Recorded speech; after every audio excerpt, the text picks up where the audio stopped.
আমি কোরআনের সুর মাঝে শুনেছি যে নাম, আজানের সুর মাঝেও শুনেছি সে নাম। ও নাম শুনেছি আমি আমার হৃদয়, হে রাসূল নবীজি তোমায়, হে রাসূল নবীজি তোমায়। সবাই বলছে সাল্লাল্লাহু আলাইহি ওয়াসাল্লাম। বৃহত্তর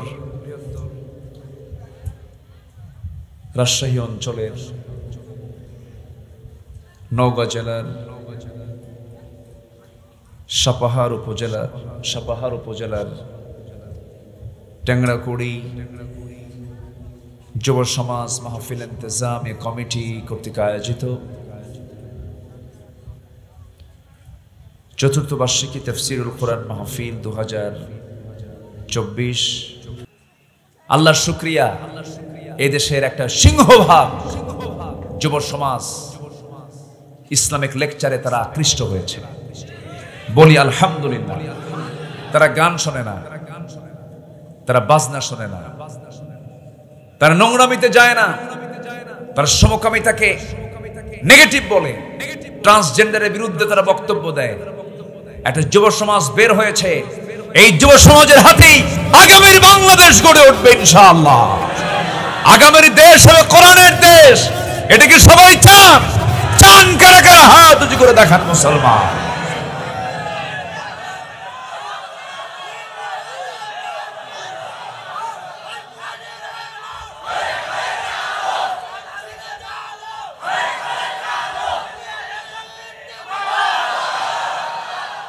আল্লাহ কবুল করুন, জোরে বলি আমিন, আরো জোরে আমিন।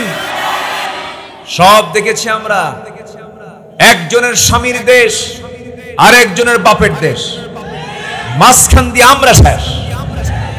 কারো বাপের দেশ দেখতে চাই না, কারো স্বামীর দেশও দেখতে চাই না, আমরা দেখতে চাই কোরআনের দেশ। জোরে বলি ইনশাআল্লাহ। আল্লাহ কবুল করুন, জোরে বলি আমিন। আর কিছু আলেম সমাজকে আমি জানিয়ে দিতে চাই, মিডিয়া তো আছে, সমস্যা নেই, জানিয়ে দিতে চাই ফতুয়াবাজি করবেন না। খালি হারাম হারাম খোঁজে, আছে না কিছু, এটা হারাম, এটা হারাম, এটা হারাম, এটা ওদের কিতাবের নামই একটা আছে, মানে কিতাবুল হারাম।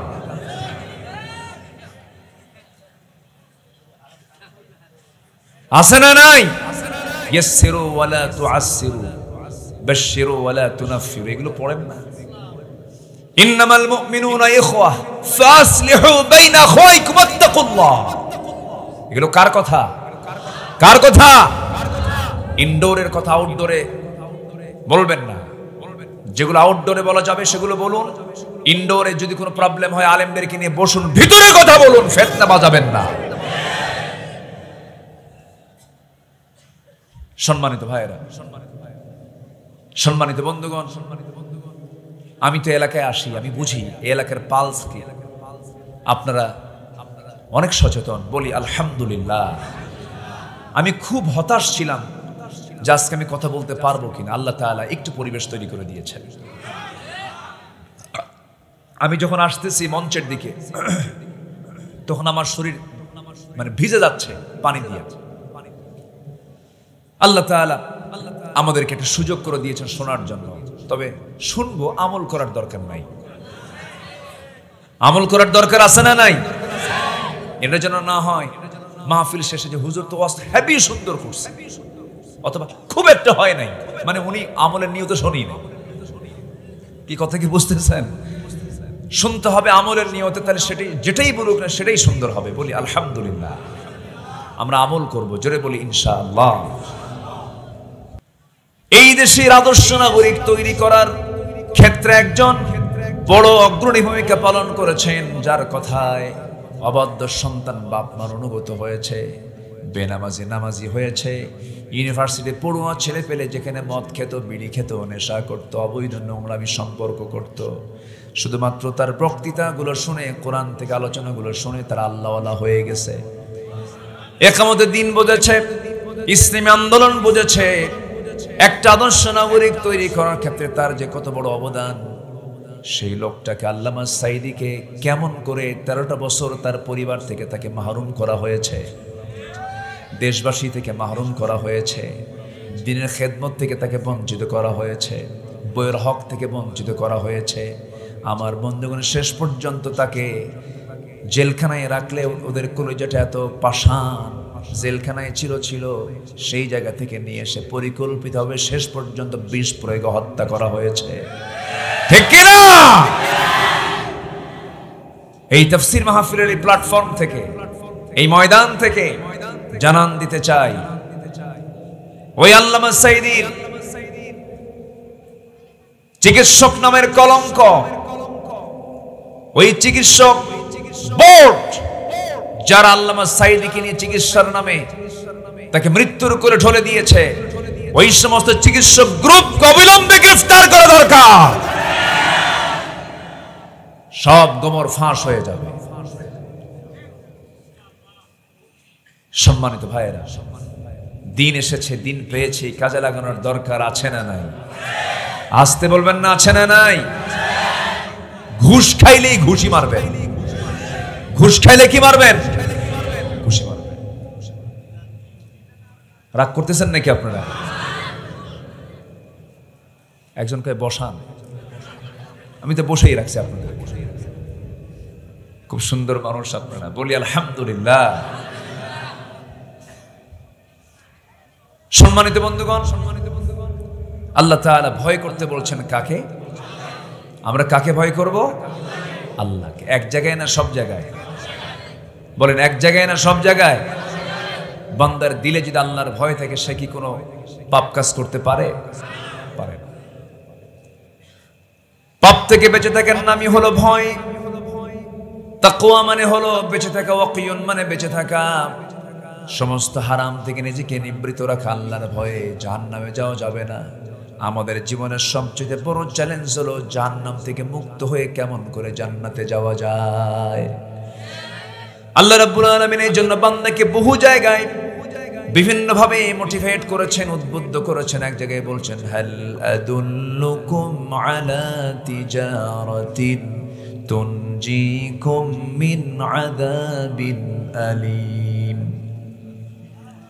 আমি কি তোমাদের কি এমন একটা বিজনেসের কথা বলবো যে বিজনেসটা করলে পরে তোমরা জাহান্নাম থেকে তোমরা নাজাত পেয়ে যাবে। তুনজিকুম মিন আযাবিন আলীম। আল্লাহ প্রশ্ন করছেন, আবার জবাব দিচ্ছেন কে? আল্লাহ প্রশ্ন করছেন, আবার আল্লাহ জবাব দিয়ে বলছেন, সেই নাজাত পর কিছু কাজ আমি তোমাকে শেখায় দিচ্ছি। তো উমিনুনা বিল্লাহি ওয়া রাসূলিহি ওয়া তুজাহিদুনা ফি সাবিলিল্লাহি বিআমওয়ালিকুম ওয়া আনফুসিকুম যালিকুম খায়রুল লাকুম ইন কুনতুম তা'লামুন। জোরে বলুন আল্লাহু আকবার। এক নম্বর হলো ঈমান আনো। ঈমান হলো সবচেয়ে বড় পুঁজি। ঈমান আছে যার পুঁজি আছে তার ঈমান নাই যার পুঁজি নাই তার সবচেয়ে বড় পুঁজি হলো ঈমান। ঈমানটা ভালো করে আনো। আমার দেশে বহু ঈমানদার আছে, নামই ঈমান আলী, নামাজ পড়ে না। আছে না ঈমানের নাম? আছে না? নাম হলো রমজান আলী। রমজান মাসে দুপুরবেলা ভাত খায়। নাম হলো বাদশা মিয়া, ভিক্ষা করে। নাম কি বলেন? বাদশা মিয়া, ভিক্ষা করে বেড়ায়। নাম হলো খোকা মিয়া, বয়স 80 বছর। খোকা মিয়া বয়স কত বছর? 80 বছর। নাম হলো আতুর আলী, পকেটে গাজার গন্ধ। নাম দিয়ে তো কাজ হবে না। আল্লাহ তাআলার নাম দিয়ে, বংশ দিয়ে কোনো পুরস্কৃত করবেন না। আল্লাহ রাব্বুল আলামিনের কাছে কারা দামি? আল্লাহ রাব্বুল আলামিন বলছেন, ইন্না খালাকনাকুম মিন যাকারিন ওয়া উনসা ওয়া জাআলনাকুম শুউবান ওয়া ক্বাবাইলা লিতাআরাফু ইন্না আকরামাকুম ইনদাল্লাহি আতকাকুম। তোমাদের মধ্যে ওই বান্দা আমার কাছে সবচেয়ে বেশি সম্মানিত, সেই ইকরাম পাবার যোগ্য যে বান্দা আমি আল্লাহ আমাকে সবচেয়ে বেশি ভয় করে। জোরে কোন সুবহানাল্লাহ। ভয় করব কাকে? নামাজ পড়ব কার ভয়ে? হারাম খাবো না কার ভয়ে? জেনার কাজে যাব না কার ভয়ে? কোনো হারাম কাজে নিজেকে জড়াবো না কার ভয়ে? মিথ্যা বলবো না কার ভয়ে? জেনা করবো না কার ভয়ে? ওজনে কম বেশি দেব না কার ভয়ে? এই জিব্বা দিয়ে জিব্বার হক নষ্ট করবো না কার ভয়ে? আল্লাহর ভয়ে।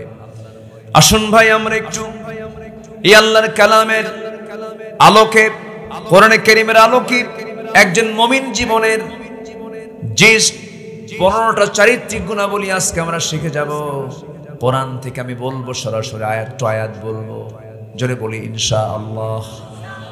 একটা করে যদি গুণ, এই 15টা গুণের একটা করে গুণ যদি আমরা অর্জন করতে পারি, এপারে দুনিয়া কোরআন বলে দিচ্ছ, পারে ওই বান্দার জন্য জান্নাত। জোরে বলি সুবহানাল্লাহ।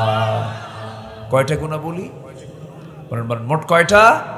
15টা। আমি কি একটা বলেছি এ পর্যন্ত? তাহলে নুরু ওয়াজ কি শুরু না শেষ? ঠিক আছে না? আল্লাহ তাআলা সবাইকে মনোযোগী হওয়ার তৌফিক দান করুন। একটু আমার দিকে তাকান, তাহলে আমরা সূরাতুল আহজাবের শেষ দিক থেকে আমরা যে আয়াতটা ধরেছি, সে আয়াতটা হলো ৭০ নম্বর আয়াত। আল্লাহ তাআলা দুটো কাজ এখানে করতে বলছেন। নাম্বার 1 হলো ভয় করো কাকে? নাম্বার 2 হচ্ছে ওয়াকুলু কাওলান সাদীদা, সোজা কথা বলো। সোজা কথা বলবে, বেনি কোনো কথা বলবে না। মুনাফিকরা সোজা কথা কখনো বলতে পারে না, প্যাঁচ লাগায় কথা বলে। ঠিক কিনা বলেন? ভাই তুমি কি সাপাহার যাবা নাকি? কি যে করি, কি যে হয়, এই ওই ওই ওই আসেন, এরকম আছে না? যাবো কি যাবো না ক্লিয়ার করে না। কিছু লোকের মধ্যে শুধুই প্যাঁচ, প্যাঁচ ছাড়া কিছু তার মধ্যে নাই। এমন কিছু লোক মনে হয় সাপাহারে নাই। আসতে বলবেন না, আছে না নাই? 10 বছর ধরে একজন জিলাপি বানায়। কয় বছর ধরে? 10 বছর। বলতেছে ভাই তুমি এত বছর ধরে জিলাপি, তাও তো সোজা বানাও, তাও জিলাপি সোজা করতে পারো না। জিলাপি সোজা হয়? আস্তে জিলাপি সোজা হয়? এরকম কিছু লোক আছে সারা জীবন চেষ্টা করে, ও সোজা হয় না। আছে কিনা বলেন? জিলাপি বলে না, কি বলে এলাকায়? জিলাপি বলে তো। ঠিক আছে আমার ভাইয়েরা, আল্লাহ সোজা কথাকে পছন্দ করেন, স্ট্রেট কে পছন্দ করেন। পেঁচ পুছ লাগায় কোনো কথা বলা ঠিক না। তবে হ্যাঁ, হিকমতের দরকার আছে, প্রজ্ঞার দরকার আছে। কই যাচ্ছেন? যেতে দেব না, বসেন। চলে গেলে তো ভাল লাগে না, বসেন। আবার আসবে কেউ নেই? আচ্ছা হ্যাঁ ঠিক আছে। চেয়ার ফাঁকা থাকলে তো সামনের কাতার পূরণ করুন, কাতার সোজা করুন। ঠিক আছে না? আমার ভাইয়েরা, একজন ব্যক্তির কথা বলুন তো, কোন ব্যক্তির কথা আমি বলছি? যার জীবনে বানিয়ে বানিয়ে কোনো কথা ছিল না, যার জীবনে একটা কৌতুক বশত মিথ্যা কথা ছিল না, যিনি তার জীবনে জিহ্বা থেকে একটা মিথ্যা কথা কোনোদিন বলেন নাই। তার নামটা কি বলেন তো? মুহাম্মদ সাল্লাল্লাহু। আমরা তার কি যেরকম, আমরা তো মিথ্যা কথা কই না, বলি মিথ্যা কথা বলি। ফোনে কথা বলে, ভাই আপনি কোথায়? আমি তো জাহান্নামের চৌরাস্তায়। ঘন ঘন মিথ্যা কথা বলে। যে নবীর জীবনে কৌতুক করো মিথ্যা একটা কথা বের হলো না, সে নবীর উম্মত আমরা সকালে মিথ্যা কথা বলি, বিকেলে মিথ্যা কথা বলি, দুপুরে মিথ্যা কথা বলি। কাপড় কিনতে গেছেন, কাপড়ের দোকানদার কাপড় একটা বের করে দিয়ে বলে, ভাই এই কাপড়টা খুব ভালো, নেন। দাম কত? এত। আমি দেবো এত। ভাই কেনাই নাই। আছে না নাই? কেনাই নাই, আমার লস হয়ে যাবে। এই যে ছলচাতুরিগুলো করা হয়, কথার মধ্য দিয়ে যে মিথ্যা কথাগুলো বলা হয়, একজন ইমানদার ব্যক্তি কখনো মিথ্যাবাদী হতে পারে না। আমার বন্ধুগণ, আমার নবীজি শুধু নবী ছিলেন না, একজন সৎ ব্যবসায়ীও ছিলেন। তিনি ব্যবসা করেছেন। আমার নবীজি কিন্তু ব্যবসায়ীকে এত দাম দিয়েছেন, রাসূল নিজে বলেছেন একজন সৎ ব্যবসায়ী আর আমি রাসূল জান্নাতের মধ্যে 2 নখের দূরত্বে একসঙ্গে অবস্থান করব। জোরে বলে সুবহানাল্লাহ। ব্যবসায়ীর দামটা কত বড়, কিন্তু আজকে ব্যবসায়ী হয়ে গেছে সালমান এফ রহমানের মতো লোকেরা, ঠিক কিনা? ওরা হচ্ছে ব্যবসায়ী। হলমার্ক কেলেঙ্কারি, ব্যাংক লুটপাট। কি লুটপাট? ইসলামী ব্যাংকের তো মোটামুটি রুহ টুহ চলে গেছিল, শুধু কাফন দাফন ভাবছে, ঠিক কিনা? ধরে ধরে ধরে না ধরলে আল্লাহ ছাড়ে না। একজন বাঁচার জন্য দাড়ি কাটলো, আরেকজন বাঁচার জন্য দাড়ি রাখলো সিলেটে গিয়ে। বুঝতে পারতেছেন কি? সিলেটে গিয়ে একজন বাঁচার জন্য দাড়ি রাখছে। এই তো ভালোই জানেন দেখে আপনারা, কে না জানে? হায় রে হায়। সিলেটবাসীকে ধন্যবাদ, ওরে তো ধরছে বিসিও সাইজ করছে।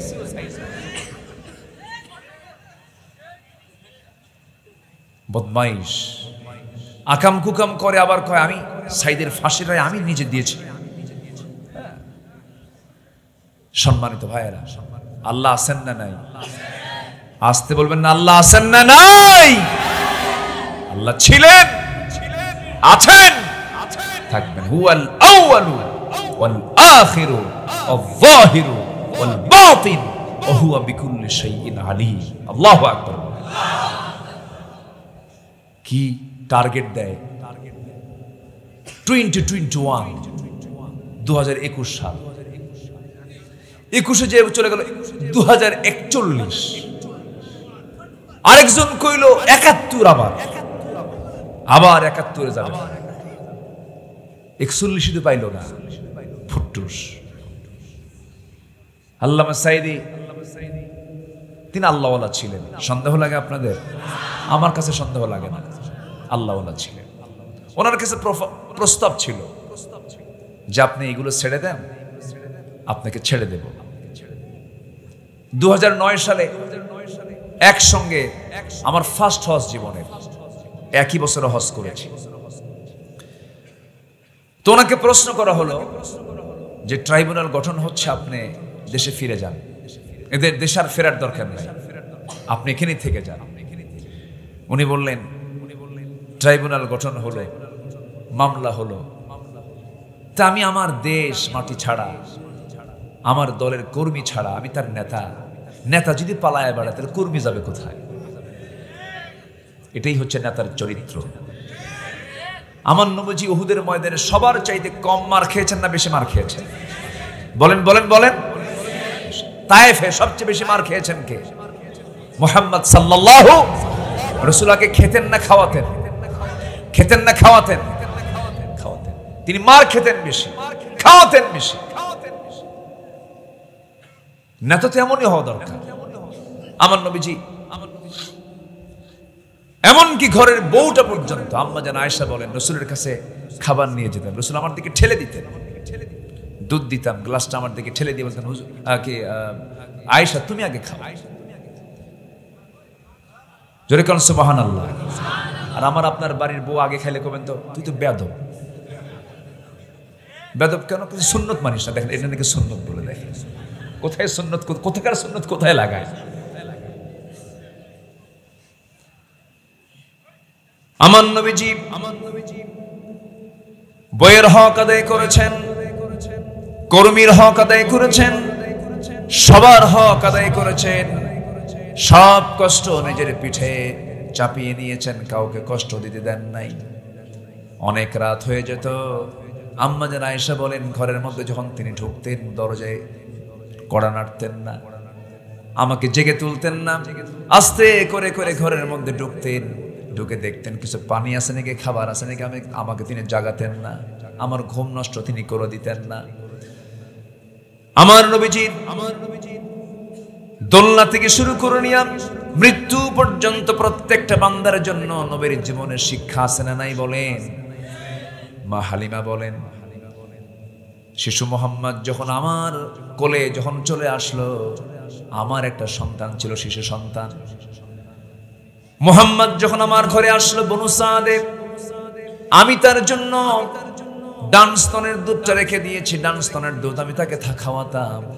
মাঝে মাঝে চেষ্টা করতাম বাম স্তনের দুধটা খাওয়ানোর জন্য। সিরাত গ্রন্থে এসেছে হাজারবার চেষ্টা করেছি, পারি নাই, কারণ সে শুধু ডান স্তনের দুধটা পান করত আর বাম স্তনের দুধটা সে তার দুধ ভাইয়ের জন্য রেখে দিত।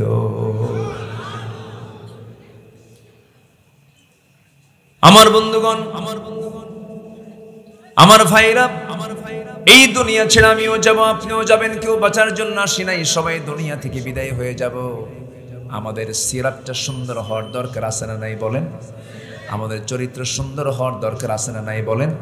তার জন্য একটা মডেল দরকার। সেই মডেলটা আল্লাহ রাব্বুল আলামিন বানায় দিয়েছেন, উসওয়ায়ে হাসানা করেছেন মুহাম্মদ সাল্লাল্লাহু। এই সূরা আহজাবের 21 নম্বর আয়াতে আল্লাহ রাব্বুল আলামিন বলেছেন, লাকাদ কানা লাকুম ফি রাসূলিল্লাহি উসওয়াতুন হাসানাহ লিমান কানা ইয়ারজুল্লাহা ওয়াল ইয়াওমাল আখির ওয়া যাকারাল্লাহা কাসীরা। জোরে বলুন আল্লাহু আকবার। তোমাদের জন্য উত্তম আদর্শের বাস্তব নমুনা কেউ নয়, একজন ব্যক্তি, তাকে সিলেকশন দিয়েছেন। তিনি কে? মুহাম্মদ সাল্লাল্লাহু আলাইহি ওয়াসাল্লাম। রাসূলকে মানো, তোমরা রাসূলকে ফলো করো। রাসূলকে আমরা ফলো করব এক জায়গায় না সব জায়গায়? খেতে কার আদর্শ ফলো করব? রাসূলের। রাসূল কেমন করে খেতেন, হাসতেন কেমন করে, চলতেন কেমন করে, হাঁটতেন কেমন করে, ঘুমাতেন কেমন করে, আমার রাসূলের সকল আমলের সুন্নাহ সবকিছু হাদিসে আছে না নাই? আছে না নাই? সেই মডেলগুলো বাদ দিয়া যুবকরা এখন মডেল ধরেছে হলো ইন্ডিয়ান কিছু অভিনেতা আছে, আবার কিছু খেলোয়াড় আছে ফুটবল ক্রিকেটারদেরকে ফলো করে। ক্রিকেটারদের মাথার চুল কেমন, ওইরকম করে চুল কাটে। বিশ্বকাপ খেলা দেখে, মেসির মাথার চুলের সাইজে। আছে না নাই? দুই দিকে চুল নাই। এখন ম্যাক্সিমাম যুবকদের মাথার চুল দুই দিকে চুল নাই, পিছনেও চুল নাই, চামড়া বের করা, মাথার উপরে গোল কইরা সেন্ট মার্টিন দ্বীপ। আছে না নাই? নারিকেল জিনজিরা। যখন বলা হয় যুবক তোমার এই স্টাইল তুমি পাইছো কোথায়, এটার আদর্শ কোথায়, তোমার এটার মূলটা কোথায়, কে বুঝবেন না হুজুর? আপনি কিছু বোঝেন? আপনি তো ব্যাকডেটেড, আপনারা আপডেট হতে হয়। দেখতেছেন না খেলা হচ্ছে, কে তোমার এই মডেলটা? কে? মেসি। তুমি কে? নেইমার। তুমি কি? কুত্তা। আছে না নাই?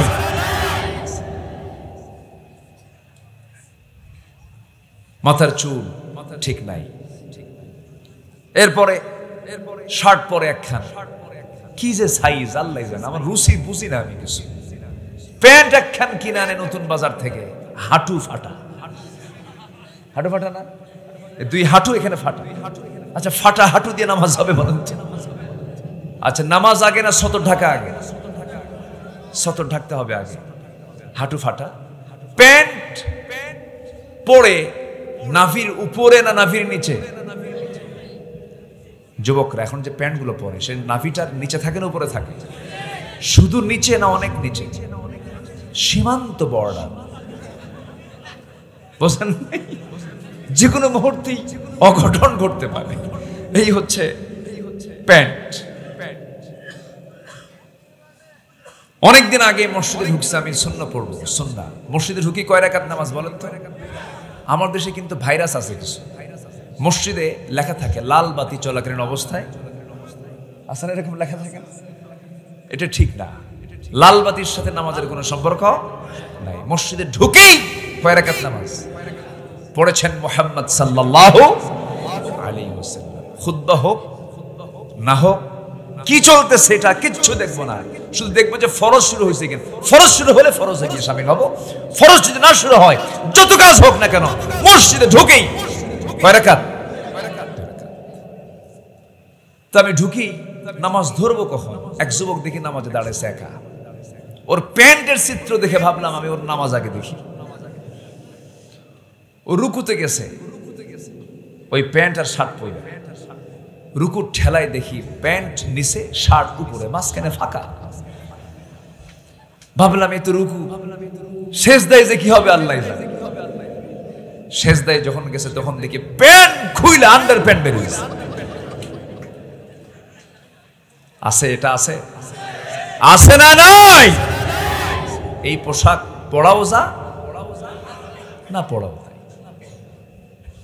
এগুলো পড়বা না যুবকরা। আমার বক্তব্য যারা শুনছ, সম্মানিত ভাইয়েরা, আমরা একটা নতুন পরিবেশ ফিরে পেয়েছি। জোরে বলি আলহামদুলিল্লাহ। আমি কি বুঝাতে যাচ্ছি বুঝতেছেন তো? একটা নতুন পরিবেশ ফিরে পেয়েছি। আর মাহফিল করতে থানায় যাওয়া লাগে না। কি যে এক পেরেশানি, মানে মাহফিলের যারা আয়োজক, প্রশাসনের চোখে তারা ছিল আসামি, ঠিক কিনা? তারা ছিল কি আসামি।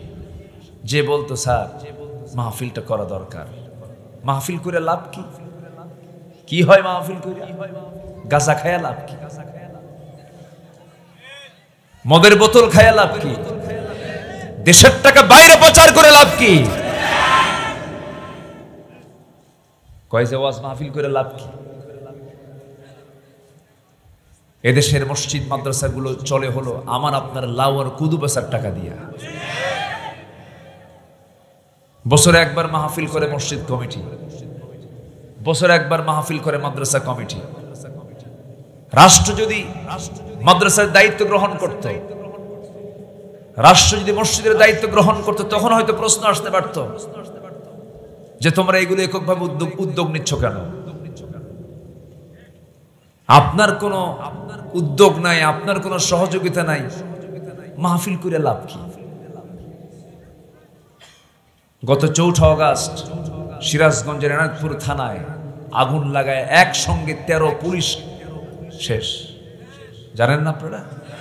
জানেন কিনা বলেন? কম জ্বালায়নি। থানার কোঠা, আসামি সংখ্যার পূরণ হচ্ছে না। মামলা হয়েছে, আসামির কোঠা যেটা এটা পূরণ হচ্ছে না। শেষে রাস্তার ফকির নিয়ে এসে কোঠা পূরণ করছে। এরকম রেকর্ড আছে না নাই? মামলা দিয়া থানা থেকে লোক পাঠায় বলে তোর মামলা চার্জশিট থেকে বাদ যাবে, এজাহার থেকে বাদ যাবে, 3 লাখ ফালা। কি আসতে কোন কেন? এগুলো কি হয় নাই? এগুলো করে লাভ কি?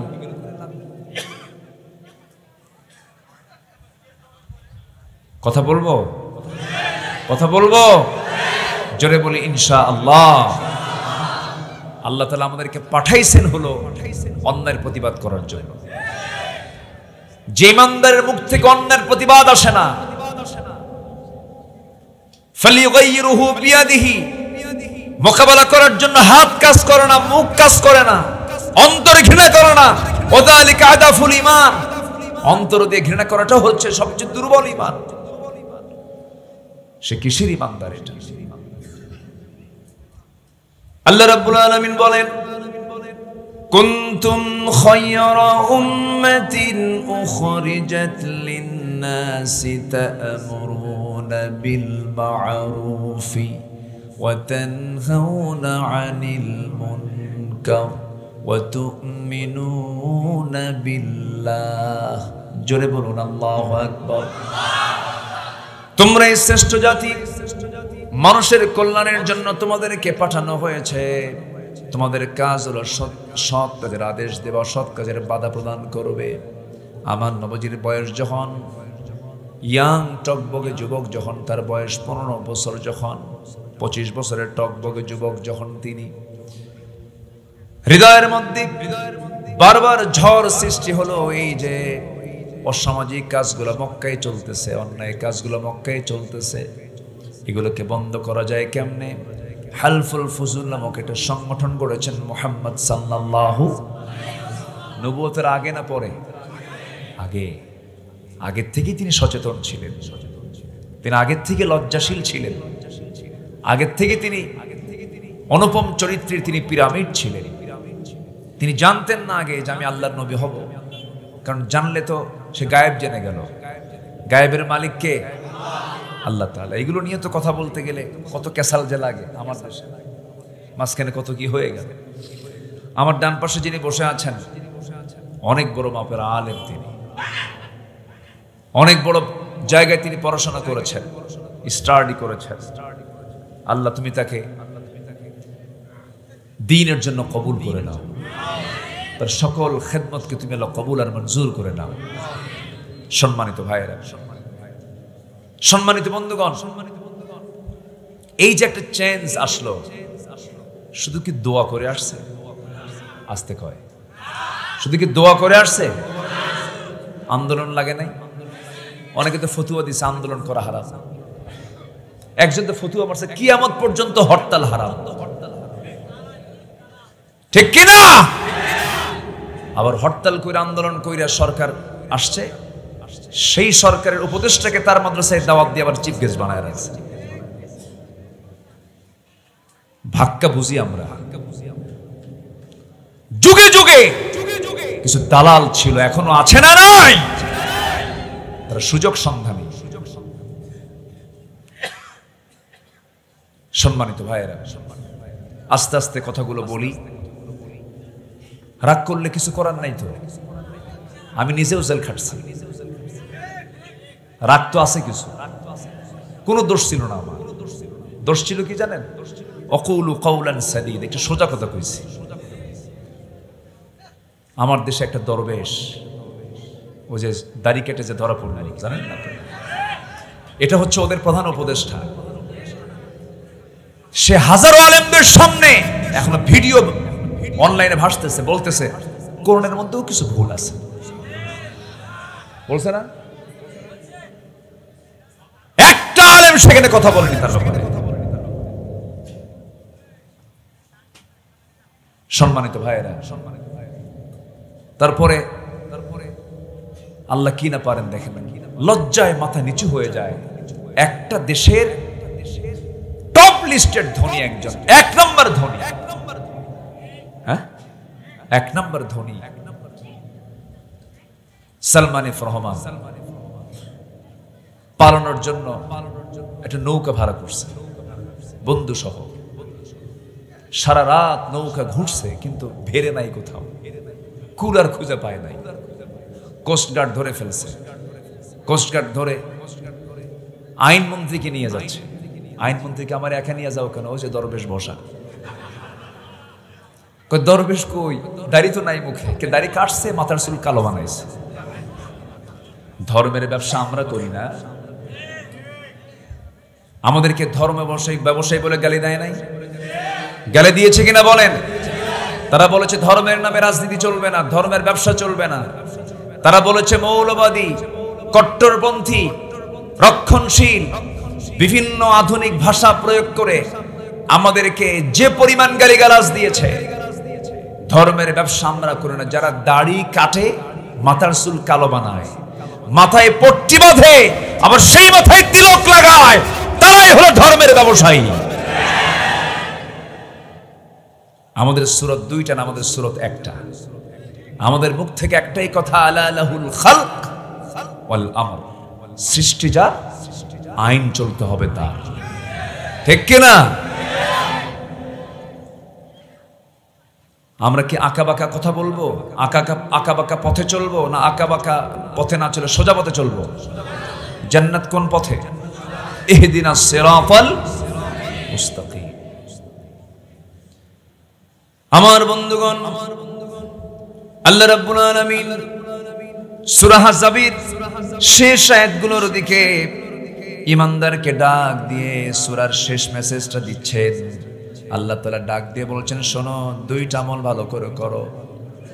কয়টা আমল বলেন? নাম্বার হলো, ইয়া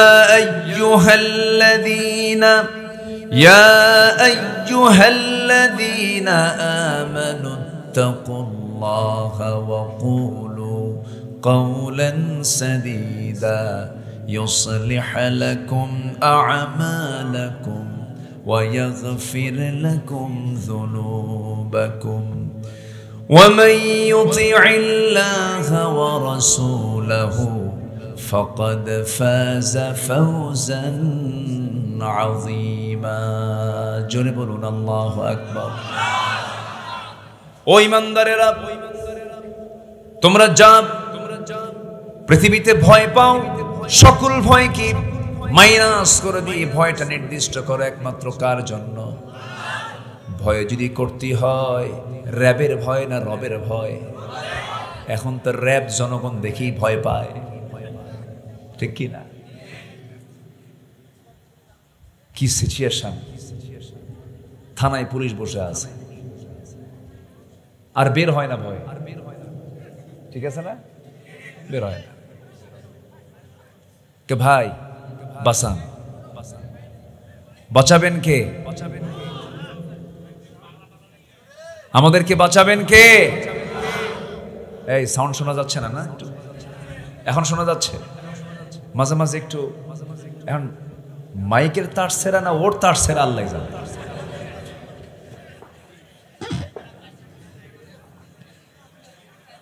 আমি তো শুরু থেকে প্রবলেম পাচ্ছি। ঠিক হয়েছে? ঠিক হয়নি? হয়েছে মানে আনাকুম জানাকুম। মাহফিলের প্রাণ হলো মাইক। একটা কিষানের কাজের জন্য মূল বিষয়টা হলো কাছি। কাছে যদি মগদা হয়, ধার নাই, তো মজবুত কিষান দিয়ে লাভ আছে? কাছেই তো কাটে না। এই জন্য এটা খেয়াল করতে হয় একটু। হ্যাঁ, আচ্ছা এটা আমার দিকে তাকান। নওগাঁর মানুষ তো আর পুরাতন হয় না। নওগাঁ মানে যে গায়ের কোনো পুরাতন নাই, নওগাঁ সারা জীবন নতুন। বলেন আলহামদুলিল্লাহ। পুরাতন গা না, কিন্তু কোনদিন শুনছেন যে পুরাতন গা? নওগাঁ নতুন গ্রাম, নতুন চির নতুন থাকবে হলো জান্নাত। জান্নাত কখনো পুরাতন, কিন্তু এই নওগাঁ পুরাতন হয় না। আল্লাহ তাআলা আসল চির নতুন চির সজীব জান্নাত আল্লাহ পাক আমাদের সবাইকে জুটায় দেন। জোরে বলি আল্লাহুম্মা আমিন। সম্মানিত ভাইয়েরা, যে আচরণগুলো করেছে প্রশাসন অত্যন্ত আপত্তিকর। আমরা চাই না একটা পরিবারের মূল মুরব্বী পরিবার থেকে বিয়োগ হয়ে যাক। অনেক পুলিশের মৃত্যু হয়েছে, সত্য, কিন্তু ওই ছেলেপেলেদের কি অপরাধ ছিল? যারা বৈষম্য বিরোধী আন্দোলনে নেমেছিল তাদেরকে অবাধে গুলি করার কি প্রয়োজনটা ছিল আপনাদের? বলুন। আসতে কোন কেন? কেন প্রয়োজন ছিল আপনাদের? কেন অস্ত্র হাতে তুলে নিয়ে আপনি নিরপরাধ ওই সমস্ত শিশু আমাদের সন্তান তাদের বুকে কেন গুলি ছুড়লেন? আবু সাইদ বুক উঁচু করে দুই হাত প্রশস্ত করে ঝুলাইয়া দিয়ে বলল, কত গুলি তুই চালাবি চালা, আপনি কেন গুলি করলেন? আপনার কি বুক কাঁপলো না? আপনি কাকে গুলি করছেন? মুগ্ধ বলল, পানি লাগবে, পানি লাগবে ভাই। কার পানি লাগবে? এই মোস্ট মেরিটোরিয়াস স্টুডেন্ট গুলো যারা এদেশের হাল ধরতে এক সময় এই সমস্ত ইউনিভার্সিটি পড়ুয়া ছাত্রদের পাখির মতো গুলি করে হত্যা করলেন। কার নির্দেশ? একটু ভাবলেন না? একটু চিন্তা করলেন না? আমরা এমন অনাকাঙ্ক্ষিত ঘটনা তো দেখতে চাইনি। তবে হ্যাঁ, এই রক্ত যেন বৃথা না যায়, ঠিক কিনা? এই রক্তের বদলা নেওয়ার দরকার আছে না নয়? অবশ্যই। জোরে বলি ইনশাআল্লাহ, আরো জোরে বলি ইনশাআল্লাহ। এই অর্জন একদিন আসে নাই। 5 ইমের হেফাজতে কতগুলো হাফেজকে শহীদ করা হয়েছে। সম্মানিত ভাইয়েরা, এরকম করে অনেক তাজা প্রাণ ঝরে পড়ে গেছে। সম্মানিত ভাইয়েরা, পঙ্গুত্ব বরণ করেছে অনেকে, চোখ হারিয়েছে, হাত হারিয়েছে, পা হারিয়েছে, চাকরিচ্যুত করা হয়েছে। আয়না ঘর বানিয়েছিল তারা, আয়না ঘর। কয়টা বলবো আমি? বলার তো শেষ নাই। অনেক কথা, তবে মাত্র কত বছর ছিল? 16 বছর। কত বছর? ফেরাউন ছিল হলো 1600 বছর। ব্যাখ্যায় পাওয়া যায় তার হায়াত ছিল 1600 বছর। আর এই ফেরাউন ছিল কত বছর? সংখ্যা একটু মিল আছে।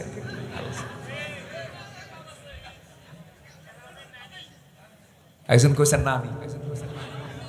খুব সুন্দর। আপনারা বলি আলহামদুলিল্লাহ, এত সুন্দর করে সাজিয়ে সাজিয়ে মিথ্যা কথা বলতে পারে।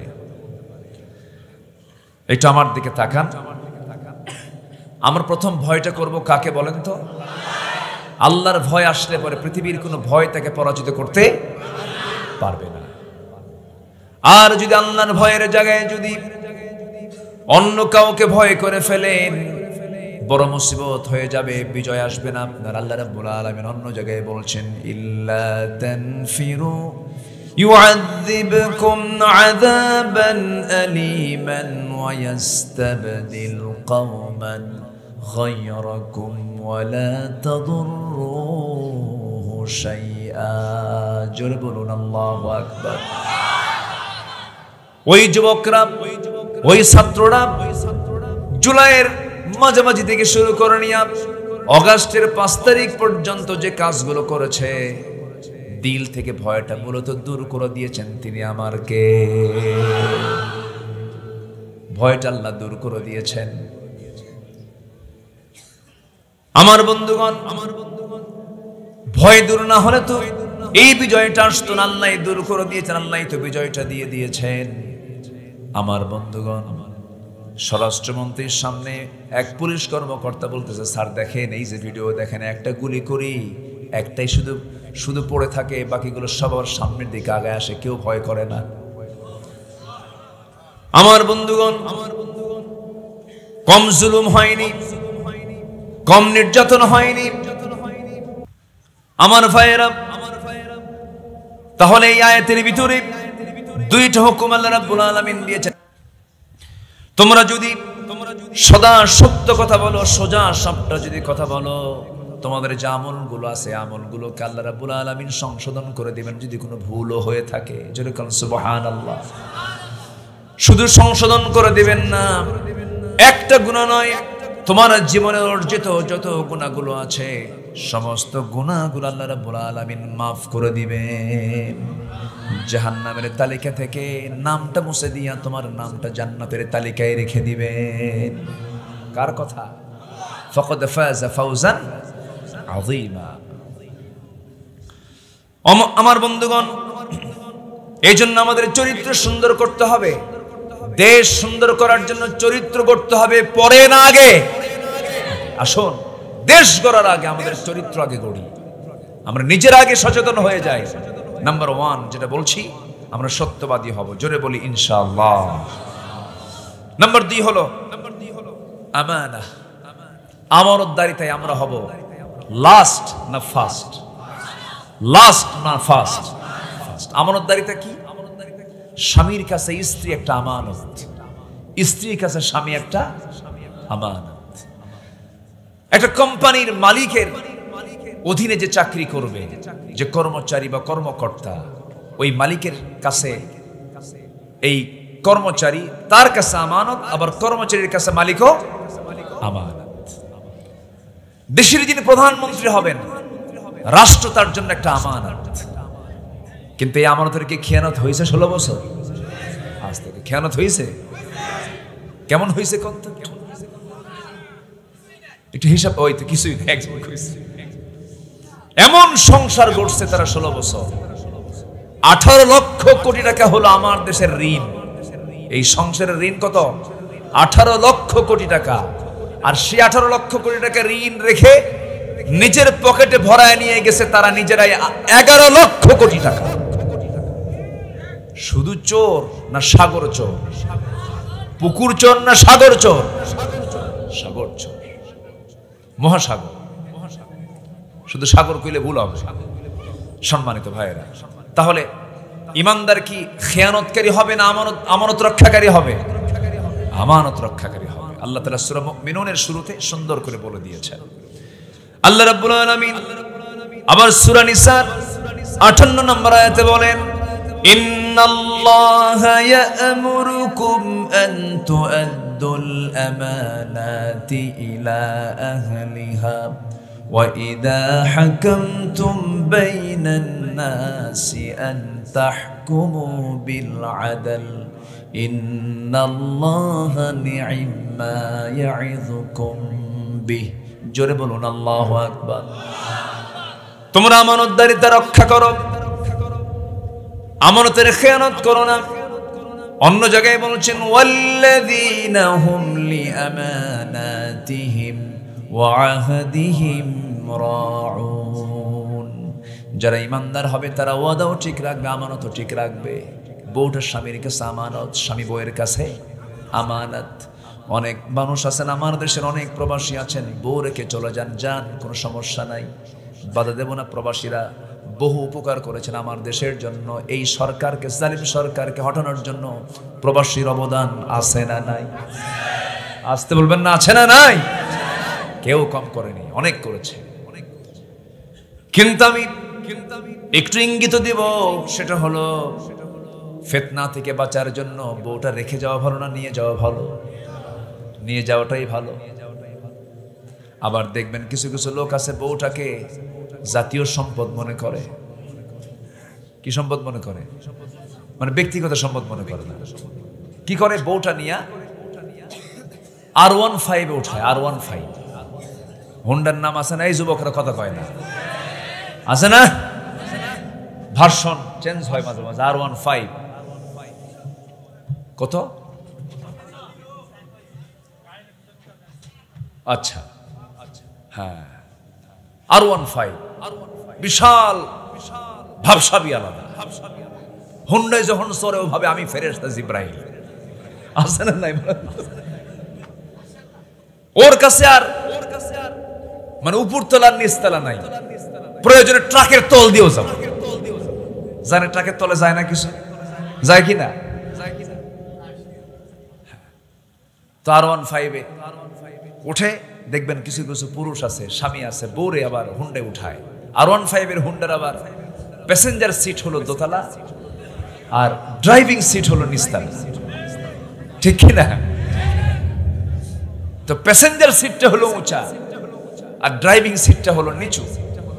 তো নিচু সিটে বসে হলো ড্রাইভার স্বামী, আর প্যাসেঞ্জার সিট দোতলায় উঠায় দেয় হলো বউরে, যেন দেখতে কোনো অসুবিধা না হয়। হোন্ডায় উঠায় নিয়া একদম পোরশাটু, একদম আড্ডা থেকে শুরু করে। আড্ডা না কি বলে? হ্যাঁ, আড্ডা আছে একটা, ওখানে সব আড্ডা দেয়। তা আড্ডা থেকে শুরু করে নিয়া একদম চলে গেছে নজিপুর পর্যন্ত, নওগাঁ পর্যন্ত, এক টানে। এমন টান মারে, সে টান শোনার জন্য আবার যেদিক দিয়ে ধোঁয়া বের হয় ওটাকে কি বলে? ওটা নাও আউট, ওটা রাখে না। ওটা যদি না রাখে তখন আওয়াজ কমে না বাড়ে? এমন আওয়াজ দেয় বুঝায় এই মিস করিস না, আমার বউরে সবাই দেখ। বুঝেন নাই? বউকে এক চোটে দেখায় দিল। সন্ধ্যার আগ দিয়ে আত্রাই নদীর তীরে ঘেঁষে গোধূলি বেলায় সূর্যের হলুদ কিরণ সূর্যের সামনে বউটাকে পাশে দাঁড়ায়া দিয়া 16 Pro Max, এই ঠিক আছে না এই যুবকরা? 16 Pro Max দিয়ে ছবি তুলে সেই ছবি ফেসবুকে আপলোড করে লিখে দেয়, প্রিয় বন্ধুরা আসুন সবাই আমার বউকে জামাতের সাথে দেখি। কিসের সাথে? জামাতের সাথে। বউ কি জামাতের সাথে দেখার জিনিস? বউ কি জাতীয় সম্পদ না ব্যক্তিগত সম্পদ? তাহলে এটা কি আমানত রক্ষা না আমানত খেয়ানত? আমানতের খেয়ানত। এইরকম করে ইমানদার কখনো আমানতের খেয়ানত করবে না। বউয়ের হক আদায় করবে, স্বামীর হক আদায় করবে। মেয়েরা, আমার মা আজকের মাহফিলে যারা উপস্থিত হয়েছেন, আপনার সৌন্দর্য দেখার জন্য পৃথিবীতে একজন পুরুষকে জায়েজ করা হয়েছে, সে হচ্ছে আপনার স্বামী। আপনার স্বামীর সামনে আপনার কোনো সতর নাই, সব দেখবে আপনার স্বামী, কোনো সমস্যা নাই। আপনি আপনার স্বামীর সামনে সাজবেন, অঙ্গ সজ্জা সাজবেন, কোনো সমস্যা নাই। কিন্তু মেয়েরা আজকে অধিকাংশ সাজে স্বামীর সামনে না মার্কেটে যেতে। কোথায় যেতে সাজে? মার্কেটে যেতে সাজে। এটা আমানতের খেয়ানত করা হলো। স্বামীকে ধমক দিয়ে বলে, তুমি কি মার্কেট বুঝো? তুমি শাড়ি নিয়ে আসো, 300 টাকার শাড়ি তুমি 1000 টাকা দিয়ে তুমি সংসার ধ্বংস করবা। এক ধমক দিয়ে স্বামীকে কাইদ করে থুইয়া চলে গেছে পার নওগা। কি নওগা আছে না? পার নওগা আছে না? ভাবতেছেন চিনি না? সব চিনি। চলে গেছে পার নওগা, নিউ মার্কেটে ঢুকছে। দোকানদারের সামনে গিয়ে মাথার চুল ছেড়ে দেওয়া, 3 পিস পরা, হাই হিল লাগানো, ভ্যানিটি একখান ব্যাগ নিছে, মাথা থেকে পা পর্যন্ত সব জায়গায় সাজানো, মুখে মানে আটা ময়দা দিয়ে প্লাস্টার করা। আছে কিনা বলেন? আছে না? এগুলো ধোকাবাজি। এগুলো কি বলেন তো? ধোকাবাজি। লোক আসলে কি কালার বোঝাই মুশকিল। চলে গেছে মার্কেটে, দোকানদারের সামনে গিয়ে ঠ্যাঙের উপর ঠ্যাং তুলে দিয়ে বলে, ভাইয়া একটা শাড়ি দেখানো যাবে কি? মানে আছে না? আছে না? নাই? এমন সুন্দরতার বাচন ভঙ্গির শব্দের উপস্থাপনা, দোকানদার তো চিত হয়ে পড়ে গেছে। দোকানদার শাড়ি একখান বের করে নিজের গায়ে লটকা দিয়ে বলে, আপা এই শাড়ি কিন্তু আপনাকে দারুণ মানাবে। ওটা আরেক বদমাইশ। আছে না? নাই? অথচ যেখানেই থাকো ইমানদার সেখানে দাওয়াতি কাজ করো, ঠিক কিনা? ইউসুফ আলাইহিস সালাতু ওয়াস সালাম আক্রান্ত হলেন। তার সুন্দর চেহারা ছিল তার বড় ফিতনা। সুন্দর চেহারা আল্লাহ কোন নবীকে দান করেছিলেন? এত সুন্দর, মানে তার দিকে তাকালে আর ফেরত চোখ ফেরতের সুযোগ নেই। এত সুন্দর চেহারা আল্লাহ পাক তাকে দান করেছিলেন। জুলাইখা পাগল হয়ে গেল। কি বিপদ! তাও সাধারণ কোন মহিলা না, ওই দেশের রাষ্ট্রপ্রধানের বউ। কি শুধু কি বিপদ না মহা বিপদ! পাগল হয়ে গেছে। শেষ পর্যন্ত বিভিন্ন ফিকির কইরা, জিকির কইরা, ফন্দে ফিকির কইরা আল্লাহর পয়গম্বর ইউসুফকে শেষ পর্যন্ত ঘরের মধ্যে তুলে ছাড়লেন। 12টা দরজা লক, সব তালাবদ্ধ, পিন পতন নীরবতা, চুল পরিমাণ কোনো আওয়াজ নেই, কোনো প্রাণীও নাই, এমনকি একটা পিঁপড়াও নাই। জুলাইখা বলছে, ইউসুফ এই জায়গায় তুমি আর আমি, পৃথিবীর কেউ জানবে না আমাদের এই প্রেম কাহিনী। একবার বলো তুমি আমাকে ভালোবাসি। আল্লাহর পয়গম্বর তিনি সেই মুহূর্তে বলছেন, তুমি আমাকে কেন ভালোবাসো? তোমাকে দেখতে দারুণ সুন্দর। কামার প্রশংসা করো কেন? আমাকে যিনি সুন্দর করেছেন তার প্রশংসা করো। যেরকম সুবহানাল্লাহ। ঢেকি স্বর্গে গেলেও আছে না কথা? ঢেকি স্বর্গে গেলেও ধান বানে, একটা কথা আছে। এত বড় মুসিবতে পড়েছেন আল্লাহর পয়গম্বর, সেখানেও ওই মহিলাকে দাওয়াত দিচ্ছেন। সাইয়েদনা ইউসুফ আলাইহিস সালাম, জুলাইখা আমার চোখের প্রশংসা করো না, আমার চুলের প্রশংসা করো না, আমার চেহারার প্রশংসা করো না, আমাকে যিনি বানিয়েছেন সুন্দর করে, সে সুন্দর আল্লাহর প্রেমে পাগল হয়ে যাও। আল্লাহু আকবার বলো। জুলাইখা তবুও পাগল। শেষ পর্যন্ত অনেক চেষ্টা করা হলো। সাইয়েদনা ইউসুফ কি তার দিকে ঝুঁকে পড়েছেন? কাকে ভয় করেছেন? এটাই হলো কার ভয়? আল্লাহর ভয়। নারীর প্রতি পুরুষের টান আছে না নাই? আসতে বলে আছে না নাই? ওমা উবাররিউ নাফসি ইন্নান নাফসা লাম্মারাতাম বিসু। মন চায়, কিন্তু মন চাইলে কি সব করা যাবে? মন চাইলে কি সব করা যাবে? নারীর প্রতি টান পুরুষের কে দিয়েছেন? আবার পুরুষের প্রতি নারীর টান কে দিয়েছেন? আল্লাহ দিয়েছেন। কিন্তু এই টান থাকতে হবে পরের বউ না নিজের বউ? দেখছেন অনেকে পরের বউ খুঁজছে। এই পরের বউ না নিজের বউ, এটা যেন মনে থাকে। অন্যের বউ না। অন্যের বউ হলো খেয়ানত হয়ে যাবে। এখন তো মোবাইলের যুগ, আর পিয়নের দাম নাই। পিয়ন সবচেয়ে বড় হলো মোবাইল। আমার বন্ধুগণ, কত সংসার ভেঙে যাচ্ছে মোবাইলের কারণে, আছে না নাই বলেন? সংসার সব ভেঙে চুরমার হয়ে যাচ্ছে, খেয়ানত হয়ে যাচ্ছে। গত 2 বছর আগে চুয়াডাঙ্গা মাহফিল ছিল, সেখানে গেলাম। খেতে বসেছি, ঈশার নামাজের সময় খাইতে শুরু করব। আমি এক মুরব্বি এসে বলছে, হুজুর আমার জন্য দোয়া করেন। বললাম কি দোয়া? আমার বড় মেয়ের জন্য দোয়া করবেন। বড় মেয়েটার বিয়ে দিছে ঠাকুরগা। ঠাকুরগা বিয়ে দিলেন কেন? মানুষ চুয়াডাঙ্গার এই 300 মাইল দূরে বিয়ে দিলেন, বলতেছে হুজুর বিয়ে তো আমি দেই নাই, বিয়ে হয়ে গেছে। বললাম বিয়ে হয়ে গেল কেমনে? বিয়ের ঘটক কে? হুজুর বিয়ের ঘটক হলো মোবাইল। বিয়ের ঘটক কে? তাহলে এখন বিয়ে হওয়ার সহজ উপায় কি? আসতে কয়, দয়া করিয়া সবার মেয়েকে একটা করে মোবাইল কিনিয়ে দিবেন, ঠিক আছে না? দেখছেন চাচা কি কয়? বুদ্ধি ভালোই আছে তো। সম্মানিত ভাইয়েরা, তাহলে আমানতের কি খেয়ানত করা যাবে? আমার মা, আমার বোন, বিবাহ পূর্ব যে রিলেশন আপনি করছেন, একটা ছেলেকে ভালোবাসতেছেন, নোংরামি করছেন, এটা ভালোবাসা বলেন, এটা নোংরামি বলে, এটা জেনা বলে। আপনি টাইম পাস করছেন, আপনি জেনা করছেন, আপনি কথা বলছেন, আপনি তার সঙ্গে টাইম পাস করছেন, আপনার বিয়ে অন্য কোথাও হলে পরে আপনি ওই স্বামীর হক নষ্ট করেছেন। এটা আমানতের খেয়ানত। এটা আমানতের কি খেয়ানত। যা কিছু হবে বিয়ের আগে না বিয়ের পরে? আসতে কয়। স্বামী স্ত্রীর সম্পর্ক এটা জান্নাতের সম্পর্ক। কিসের সম্পর্ক বলেন? জান্নাতের। খেয়ানত করা যাবে না, আমানত রক্ষা করতে হবে। আমি 15টা গুণের কথা বলেছি, চারিত্রিক গুণ আমরা 15টা অর্জন করব। নাম্বার 3 হলো আল্লাহ রাব্বুল আলামিন সুন্দর করে বলছেন ধৈর্যশীল হতে হবে। কি হতে হবে বলেন? ধৈর্যশীল হতে। বসেন তো, তাহলে ডাকে আমার ভাইকে। দেখেন এত সুন্দর চেহারা মানুষকে ছাড়া যায় বলেন তো? আল্লাহর পয়গম্বর ইউসুফের চেহারা সুন্দর ছিল না? কি সুন্দর চেহারা মানুষ দেখেন। বলি আলহামদুলিল্লাহ। একটু বসেন, আমরা একসঙ্গে দোয়া করে যাবো ইনশাআল্লাহ। জোরে বলি ইনশাআল্লাহ। একটা লোক নড়ছে না, মাশাআল্লাহ। সবাই ফজর পড়বেন তো নাকি? ফজর মিস হবে না কারো? এশার নামাজ আওয়াজ কমে গেছে, অনেকে পড়ে নাই, আমি বলবো না এটা। সবাইকে ফজর পড়বেন? শুধু এই ফজর না, সব ফজর।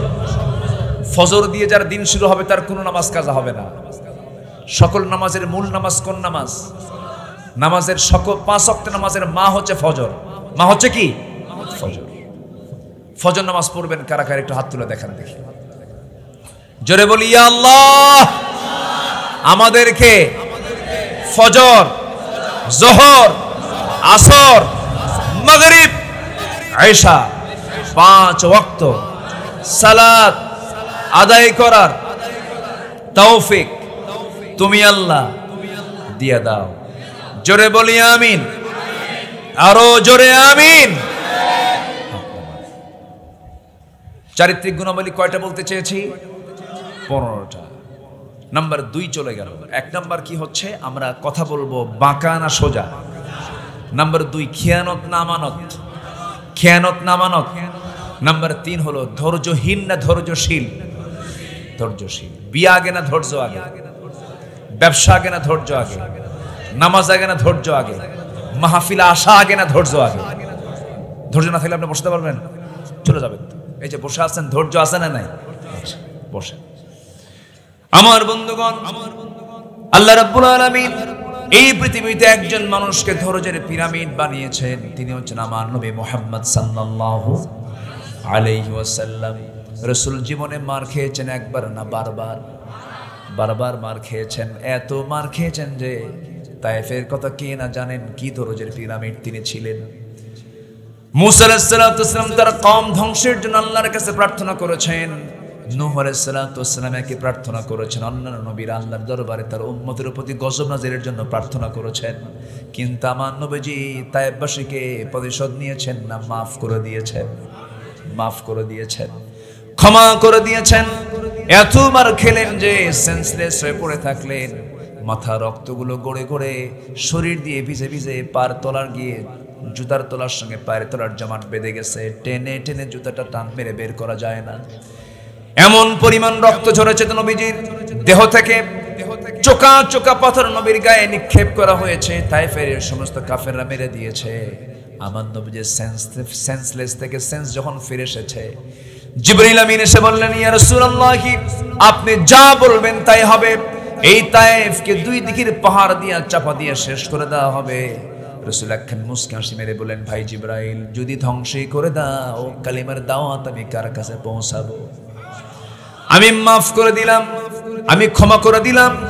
কি ধৈর্য তার মধ্যে কাজ করেছে, কোনো হিংসা তার মধ্যে কাজ করে নাই, কোনো প্রতিশোধ তার মধ্যে কাজ করে নাই। ইমানদার কি হিংসুক হয় না উদার হয়? হিংসুক ইমানদার কি প্রতিশোধ পরায়ণ হয় নাই, সে উদার হয়, উদার হয়, ক্ষমাশীল হয়। আপনি মানুষকে ক্ষমা করবেন, আল্লাহ আপনাকে ক্ষমা করবেন। আল্লাহু আকবার। আপনি শক্ত হবেন, আল্লাহ শক্ত হয়ে যাবেন। এই জন্য আমরা নম্রতা শিখবো, আমরা ধৈর্যশীলতা শিখবো। আমরা ধৈর্যের সঙ্গে আল্লাহর সম্পর্ক বড় গভীর সম্পর্ক। আল্লাহ নিজে বলছেন, আল্লাহু মা'আস সাবিরিন, আমি আল্লাহ ধৈর্যশীলদের সঙ্গে সর্বক্ষণ আছি। জোরে কোন সুবহানাল্লাহ। নাম্বার 4 হলো তাওয়াক্কুল। নাম্বার 4 হলো নির্ভরতা। নাম্বার 4 হলো একমাত্র ভরসা। ভরসা করবে একমাত্র কার উপরে? আসতে বলবেন না, কার উপরে? ছেলে হয় না, এটা কার? কার দেওয়া বলেন? মেয়ে হয় না, কার দেওয়া? সন্তান ছেলে হয় না, মেয়ে হয় না, আবার কারো কিছুই হয় না। এই ফয়সালা একমাত্র কার? মন খারাপ করা যাবে? মন খারাপ করা যাবে? যার তাওয়াক্কুল নাই, যার ভরসা নাই আল্লাহর উপরে, তার তো মন খারাপ হবেই। বারবার মেয়ে সন্তান হয়, 4টা মেয়ে সন্তান, লজ্জায় 5ম সন্তান মেয়ে হয়েছে, কই না? আছেন এরকম, আছে না? আমার এক মুসল্লি ছিল, হাই স্কুলের হেডমাস্টার, ওনার 7টা মেয়ে। কয়টা মেয়ে? 7টা মেয়ে। একদিন বললাম, ভাই আপনার ছেলে মেয়ে? হুজুর ছেলে তো নাই, আমার 7টা মেয়ে। আপনি খুশি? কেমন? দারুণ খুশি, আমি শিক্ষিত মানুষ। হুজুর যখন প্রশ্নই করলেন, আমি আরেকটু বলি। তো বেচারি অনেকদিন পর আবার তার সঙ্গে কথা হলো, তুমি আবার এই বিষয়ে কিছু কথাবার্তা বললেন। আমার মুসল্লি তো, মাঝে মাঝে কথা হতো। হুজুর আমার 7টা মেয়ের পর আরেকটা মেয়ে আল্লাহ তাআলা আমার স্ত্রী গর্ভে দান করলেন। তো সন্তান যখন 8ম সন্তান যখন আমার স্ত্রী গর্ভে আসলো, আমার গোটাল গোষ্ঠী সব আমার বাড়িতে হাজির হলো। হাজির হয়ে বলতেছে, কাম নাই কাজ নাই। কি কথা কি বুঝতেছেন? এ অঘটন ঘটাও শুধু না, শোনো, যা হয়েছে হয়েছে, এই বাচ্চার নাম রেখে দিবা, মানে সমাপ্তি, এরকম টাইপের। তো সন্তান তো পেটে আছে, জানি না কি হবে। হুজুর এবার 8 নাম্বার বাচ্চা মেয়ে হয়েছে। তা আমার বাড়িতে সব আসছে হাজির। কেউ কেউ বলে এটার নাম রাখো সমাপ্তি, আর না চাই না। কি কথা কি বুঝতেছেন? আর না চাই না। তো আমাকে যখন এইভাবে কথা বলা হলো, আমি তখন বললাম, না, আমি আমার সন্তানের নাম ইতিও রাখলাম না, সমাপ্তিও রাখলাম না, আর না চাই না, কিচ্ছু না। সন্তানের নাম রেখে দিলাম আশা, আরো আসুক। কি কথা কি বুঝতেছেন? শুকরিয়া আদায় করার মতো কিছু বান্দা পৃথিবীতে আছে না নাই? মেয়েটা কম রহমত না বেশি রহমত? বলেন, কম বলেন, বলেন বেশি রহমত। মেয়ে আছে যার ঘরে, রহমত তার বেশি আছে। যার ঘরে মেয়ে আছে তার ঘরে রহমত আছে, যার ঘরে মেয়ে নাই তার মধ্যে রহমত একটু কম আছে। এটা সত্যি বলতে পারবো, কারণ রাসূল মেয়েদের পক্ষে প্রশংসা করেছেন বেশি। রাসূল মেয়েদেরকে পক্ষে কথা বলেছেন বেশি। রাসূল বলেছেন, মেয়েদের জন্য বেশি করে বাজার করো, মেয়েদেরকে মহব্বত করো। মেয়ের বাপেরা, আমি মেয়েদের বাপ, মেয়েদেরকে কখনো গালমন্দ করবে না, মেয়েদেরকে কখনো ধমক দিবে না, মেয়েদেরকে পাশে নিয়ে বসবে। আমার নবীজি পরিবারের প্রতি কত যত্নশীল ছিলেন। আমার নবীজি তার মেয়ে ফাতিমাকে বিয়ে দিয়েছেন, বাবার ঘর থেকে স্বামীর ঘরে চলে গেছে, কিন্তু আমার নবীজি তার সারা জীবন 3টা দিন পার করতে পারেন নাই তার মেয়ের চেহারা না দেখা ছাড়া। মেয়েকে বিয়ে দিয়েছেন, 3 দিন পার করেন নাই, দেখতে গেছেন ঘন ঘন। আমার দেশে কিছু কিছু মেয়ের বাপ আছে, মেয়েকে বিয়ে দিয়া 1 যুগ যায় না মেয়ের বাড়ি, এমন কিছু পাষণ্ড বাপ আছে না নাই? আছে, কিন্তু খোঁজ খবর নাই না, দিছি বিয়া যা করে খা। কিন্তু আমার নবীজি তা করেন নাই। মেয়েকে 3 দিন পার হতে দেন নাই, মেয়ের খোঁজ খবর নিয়েছেন। একদিন ঘরে এসে বলতেছে, আব্বা আমার ঘরে এত কাজ, ছোট্ট একটা ঘর, মেঝেটা হলো কাঁচা, নিজে নিজে কাজ করতে গেলে কাপড় নষ্ট হয়ে যায়। ছোট্ট 2টা আপনার নাতি, এদেরকে ট্যাকেল দিতে পারি না, এদের খেদমত করতে ভালো করে পারি না। রান্না বান্না সহ বহু কষ্ট হয়ে যায়। আপনি তো রাষ্ট্রপ্রধান, আপনি যদি আমার জন্য একটা কাজের মানুষ দিতেন আমার বড় উপকার হয়ে যেত, একটা খাদেমার দরকার। রাসূল সঙ্গে সঙ্গে বলছেন, ও ফাতিমা, আমার কলিজার টুকরা মেয়ে ফাতিমা, আমার জুব্বা কে সেলাই করে? আমি সেলাই করি। আমার ঘরটা কে ঝাড়ু দেয়? আমি নিজের রাসূল ঝাড়ু দেই। এমনকি রান্না বান্নার সহযোগিতায় তোমার মাদের পাশে আমি গিয়ে বসে রান্না বান্নার সহযোগিতা করি। আমি বিশ্বনবী যদি আমার আসন থেকে আমার কাজগুলো আমি নিজে করি, আমার ঘর আমি নিজে ঝাড় দেই। কাজের জন্য কাজের মানুষের প্রয়োজন নাই, নিজের কাজগুলো নিজেই সম্পন্ন করো। আমি তোমাকে একটা আমল শিখায় দেই মা। সুবহানাল্লাহ, আলহামদুলিল্লাহ, আল্লাহু আকবার 33 33 বার করে সকাল সন্ধ্যা পড়বে। আমার আল্লাহ রাব্বুল আলামিন তোমার সকল কাজকে, সব কিছুকে আমার আল্লাহ সহজ করে দিবেন। জোরে কোন সুবহানাল্লাহ। আমার ভাইয়েরা, আমার বন্ধুগণ, তাওয়াক্কুল করব কার উপরে? ভরসা করব কার উপরে? ছেলে দেন কে? মেয়ে দেন কে? দোষ কার? আল্লাহর দোষ? ফয়সালা কার? আবার বাচ্চা হয় না, আল্লাহর প্রতি ভরসা নাই, বাবার প্রতি ভরসা, দরবারে যায়। আছে না নাই? এই এলাকায় হয়তো কম, কম এলাকায় অনেক কম, অনেক কম। আপনি তো মানিকগঞ্জ তো যান নাই, মানিকগঞ্জ, টাঙ্গাইল, চিটাগাং তো একটা মাজার নাম আছে বদনাশার মাজার, মানে বদনাশ হয়ে আছে ওই জায়গায়। বিড়াল শাহ, কুত্তা শাহ, ঘোড়া শাহ, চাইল ডাইল রহমতুল্লাহ আলাইহি। এক বিচিত্র দুনিয়া আমার বিচিত্র দেশ আমার। সম্মানিত ভাইয়ের, একদম ছাগল নিয়ে যায় দরবারে, বাবার দরবারে ছাগল নিয়ে গেছে,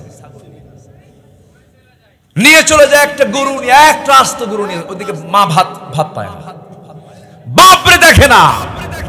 নকল বাবার খুশির জন্য বাবার দরবারে নিয়ে যায় গরু। যে গরু নাই সে আরেক বলদ। ঠিক কিনা? ঠিক কিনা?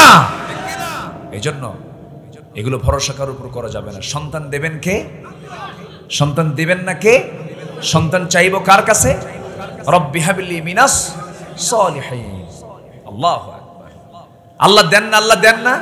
80 বছরে দিয়েছেন। ইব্রাহিম আলাইহিস সালাতু ওয়াস সালামকে উপহার দিয়েছেন ইসমাইলকে। আল্লাহু আকবার বলেন। ইসমাইলকে পেয়েছেন ইব্রাহিম কত বছরে? 80 বছর পার হয়ে গেছে। বুড়া মানুষ, চুল দাড়ি সব সাদা, দিয়েছেন। আমার বন্ধুগণ, আল্লাহ সব পারেন। এই জন্য আল্লাহর কাছে ধারণা দিতে হবে, সেজদা আল্লাহকে দিতে হবে, ভরসা আল্লাহর উপরে করতে হবে। আমার বন্ধুগণ, নাম্বার 5 হলো আল্লাহ রাব্বুল আলামিন বলছেন তোমরা ইখলাসটা ঠিক রাখো। তাওয়াক্কুলের ব্যাপারে আল্লাহ রাব্বুল আলামিন একটা আয়াতে বলছেন, বান্দা তুমি যদি আমার উপরে তাওয়াক্কুল করতে পারো, ওয়ামাইয়াতাওয়াক্কাল আলাল্লাহ ফাহুয়া হাসবুহ, আমার প্রতি যারা তাওয়াক্কুল থাকবে তার জন্য আমি আল্লাহ নিজেই যথেষ্ট হয়ে যাই। জোরে কোন সুবহানাল্লাহ। আমরা ভরসা করব কার উপরে? আমাকে দেখবেন কে? আল্লাহ তাআলা নিজেই দেখবেন, ওয়াদা করেছেন আল্লাহ রাব্বুল আলামিন। নাম্বার 5 হলো ইখলাস ঠিক রাখা। সবকিছু একনিষ্ঠভাবে করতে হবে, লোক দেখানোর জন্য করা যাবে না, রিয়ার জন্য করা যাবে না। নামাজ পড়বো আমি কাকে খুশি করব? দান করব আমি কাকে খুশি করব? এই জন্য সকল কাজের আগে নিয়তটা সহি করার দরকার আছে না নাই? আছে। আল্লাহ রাব্বুল আলামিন বলেন, ওয়ামা উমিরু ইল্লা লিয়াবুদুল্লাহা মুখলিসিনা লাহুদ্দিন। জোরে বলুন আল্লাহু আকবার। ইখলাসটা কাকে বলে? একটা एग्जांपल দিলেই স্পষ্ট হয়ে যাবে। এক যুদ্ধের ময়দানে সাইয়েদনা আলী একজন কাফেরকে ধরাশায়ী করে জমিনে ফেলে দিলেন, তার উপরে বুকের উপরে গিয়ে বসলেন, তরবারি নিয়ে তার কলিজা বরাবর ছেদ করবেন। এমন সময় ওই শত্রু তার মুখ থেকে এক মুখ পরিমাণ থুতু জমা নিয়ে তার সেই থুতুগুলো সাইয়েদনা আলীর মুখ বরাবর মেরে দিলেন। সাইয়েদনা আলীর রাগটা এখন কমার কথা না বেড়ে যাওয়ার কথা? বেড়ে যাওয়ার কথা, কিন্তু রাগ সঙ্গে সঙ্গে তার কমে গেল, একদম থেমে গেলেন, ঠান্ডা হয়ে গেলেন। তিনি তার বুক থেকে উঠে দাঁড়ালেন, তরবারি হাতের মধ্যে নিয়ে বললেন, তোমাকে ছেড়ে দিলাম, তুমি এখন চলে যাও। লোকটা বলছে, কাফেরটা বলছে, তুমি আমাকে ছেড়ে দিলে, এখন তোমার রাগ তো বেশি হওয়ার কথা ছিল। সাইয়েদনা আলী বলছেন, তোমাকে যখন আমি আঘাত করছিলাম সেই সময় আমি আল্লাহর জন্য, আল্লাহর দিন কায়েমের জন্য তোমাকে শত্রু মনে করে আঘাত করেছি, কিন্তু তুমি যখন আমাকে থুতু মেরেছ আমার মুখ বরাবর, সঙ্গে সঙ্গে আমার ব্যক্তিগত রাগ চলে এসেছে। ব্যক্তিগত রাগ আসার কারণে আমি তোমাকে যদি এখন আঘাত করি, কিয়ামতের দিন আল্লাহ পাক আমাকে খুনের কাতারে দাঁড় করাবেন। আল্লাহু আকবার বলেন। যা হবে কার জন্য? মুখলিসিনা লাহুদ্দিন, মুখলিসিনা লাহুদ। লোকজন চলে যাচ্ছে কেন? দোয়া করে দেব? হ্যাঁ, শেষ করে দেব? যে এই কয়েকজন উঠলো যে এখান থেকে, ও চাপ, হ্যাঁ চাপ, নিম্ন চাপ। আবার কিছু আছে ঊর্ধ্ব চাপ। ঊর্ধ্ব চাপ হলো বিড়ি খাওয়া চাপ। এ চাপ কিন্তু কম না। বিড়ি যে এত খায়, কয়বার যে বিসমিল্লাহ কয় আল্লাহ জানে। একবার বলে না? কেন? ওটা তো খাবার। তো ভাত একবেলা না হলেও চলে, বিড়ি থাকতেই হবে। অনেকদিন আগে এক বুড়ো চাচা বলতেছে, হুজুর আপনারা কবরের ওয়াজ করেন, এই যে বছরের পর বছর কবরে থাকতে, এই দীর্ঘ সময় হুজুর আমি একবারে বিড়ি না খেয়ে থাকতেই পারি না। মানে ওর টেনশন হলো বিড়ি নিয়ে, কবর নিয়ে কোনো টেনশন নেই। এরকম লোক আছে না নাই বলেন তো? আচ্ছা, একটু বসেন। নাম্বার 6 হলো আমাদের চারিত্রিক গুণাবলীর নাম্বার 6 হলো আদালত ঠিক রাখা, ন্যায় বিচারে ঠিক রাখা। বিচার সবার জন্য অসমান না সমান? আজ সমান না অসমান বলেন? এই 16 বছর আমার দেশে যে বিচার চলেছে, আইন কি সবার জন্য সমান ছিল নাকি? আজ তেমন সমান ছিল নাকি বলেন? পিরোজপুর গিয়েছিলাম, আল্লামা সাইদি ফাউন্ডেশনে একটা প্রোগ্রাম ছিল এই 17 আগস্টে। ওই সুখরঞ্জন বালি, যে সুখরঞ্জন বালিকে সাক্ষী বানিয়েছিল তার বিরুদ্ধে সাক্ষী দেওয়ার জন্য, আল্লাহ তার মধ্যে তাওহীদের পেয়ালা দেন নাই, আল্লাহ তার মধ্যে ঈমান দেন নাই, কিন্তু সততা দিয়েছেন। সেই সুখরঞ্জন বালি হিন্দু হওয়ার পরেও জীবন মৃত্যুর ঝুঁকি নিয়ে সে বলেছিল, না না আমি তোমাদের সাইদির বিরুদ্ধে আমি সাক্ষী দাঁড়াতে পারবো। সাইদি একজন ভালো মানুষ, কোনো দোষ নাই। আমার বন্ধুগণ, আদালতটা আলাদা জিনিস। বিবেকটা হলো পৃথিবীর সবচেয়ে বড় আদালত। বিবেকটাকে নিরপেক্ষ রাখবেন, বিবেকটাকে ঠিক রাখবেন। এর চাইতে বড় রাডার আর কিছু নাই। যে নিজের বিবেক দিয়ে যে বান্দা ভালো কিছু বুঝতে পারবে, সে সত্যি ভালো কিছু বুঝতে পারবে। আমার বন্ধুগণ, আদালত অর্থাৎ হচ্ছে ন্যায়পরায়ণতা সমাজে চালু রাখা দরকার। আইন সবার জন্য সমান হওয়া দরকার ছিল। সাইয়েদনা ওমর ফারুকের কথা মনে হয়ে গেল। অর্ধ দুনিয়ার শাসনকর্তা তিনি ছিলেন, 40টা রাষ্ট্র তিনি চালাইছেন। কি দাপট ছিল তার! তার নাম শুনলে বলে রম্পারস্য থরথর করে কেঁপে উঠত।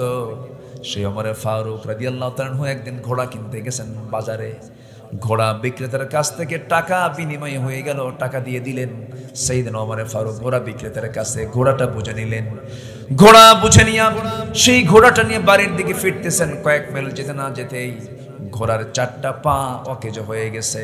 ওমর ফারুক খেপে গিয়ে রেগে গিয়ে সে ঘোড়া বিক্রেতাকে বলছেন, ঘোড়াওয়ালা আমার সঙ্গে তুমি ফাইজলামি করো, এই ঘোড়া আমি নেব না, ঘোড়া তুমি ফেরত নিয়ে নাও, কারণ তুমি আমাকে অসুস্থ ঘোড়া দিয়েছ। ঘোড়া বিক্রেতা বলতেছে, না না আপনি আমাকে বুঝতে ভুল করলেন, আমি আপনাকে যখন ঘোড়াটা দিয়েছি তখন সুস্থ ছিল, আপনার কাছে যাওয়ার পরে ঘোড়া সুস্থ হয়ে পড়েছে, এই ঘোড়া আমি আপনাকে অসুস্থ অবস্থায় দেই নাই। ওমর ফারুক বলছেন, না রে না, তুমি কিছুক্ষণ আগে আমাকে ঘোড়া দিলে, এখনই নষ্ট হয়ে গেছে, আমি তোমার এই ঘোড়া নেব না, টাকা আমাকে ফেরত দাও। এবার ঘোড়া বিক্রেতা বলতেছে, তাহলে দোষ আমারও হতে পারে আপনারও হতে পারে, এটার ফয়সালার জন্য আমিও না আপনিও না, আমরা চলুন আদালতে চলে যাই। কোথায় চলে যাই? আদালতে। তাহলে বলেন আদালতে যাওয়ার জন্য প্রস্তাব দিচ্ছে খলিফা ওমর না একজন ঘোড়া বিক্রেতা? চিন্তা করেন, সাধারণ একজন ঘোড়া বিক্রেতা বলতেছে চলুন আমরা আদালতে চলে যাই। সাইয়েদনা ওমর ফারুক বলেন, চলো, তুমি যেহেতু বলে ফেলেছো আদালতে যাবে, আমিও আদালতে চললাম, চলো যাই, কি ফয়সালা হয় দেখি। আদালত প্রাঙ্গণে ঢুকে এজলাসের ভিতরে তিনি ঢুকে বললেন, ঢোকা মাত্রই সেই জায়গায় বিচারপতি বসা ছিল। বিচারপতির আসন থেকে বিচারপতি দাঁড়ায় বলতেছে, খলিফাতুল মুসলিমিন আপনি এই জায়গায় কেন? আপনি খলিফা, আমাদের কি হয়েছে, আপনি কি বিষয় নিয়ে আদালতে হাজির হয়েছেন? সঙ্গে সঙ্গে ওমর ফারুক বলছেন, বিচারপতি আপনার চেয়ারে আপনি বসুন।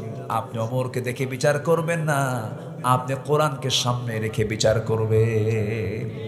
যেরকম সুবহানাল্লাহ। দুনিয়াতে বসে জান্নাতের সংবাদ এমনি পাওয়া যায় নাই। সাইয়েদনা ওমর ফারুক বললেন, বিচার শুরু করে দাও। ও বাদী, তুমি কি বলবে বলো। ঘোড়া বিক্রেতা তার সব কথাগুলো বলে ফেললে, এবার ওমর ফারুক বলে ফেললেন। এই দুই কথা শোনার সঙ্গে সঙ্গে বিচারপতি সেই জায়গায় থেকে দাঁড়িয়ে বলছেন, আমিরুল মুমিনিন, আমি আপনাকে সম্মান করি, আপনি আমার আমির, আপনি আমার খলিফা, আমি আপনাকে রেসপেক্ট করি, সম্মান করি, কিন্তু আজকে দুইজনের মুখ থেকে যে কথাগুলো শুনলাম, আজকের এই আদালতের রায়টা আপনি ওমর ফারুক আপনার পক্ষে যাবে না, রায়টা সম্পূর্ণ এই ঘোড়া বিক্রেতার পক্ষে চলে যাবে। আল্লাহু আকবার বলবেন না? এবার ওমর ফারুক বলছেন, একটু বুঝাইয়া দেন আপনি আমাকে। বিচারপতি বলতেছেন, কাজী সুরাই ইবনুল হারিস আল কিন্দি রাহমাতুল্লাহ আলাইহি শতাধিক বছর তিনি বেঁচে ছিলেন, যিনি খলিফা ওমরের বিরুদ্ধে রায় দিয়েছেন, সাইয়েদনা আলীর বিরুদ্ধে রায় দিয়েছেন। আল্লাহু আকবার বলেন। আইন সবার জন্য।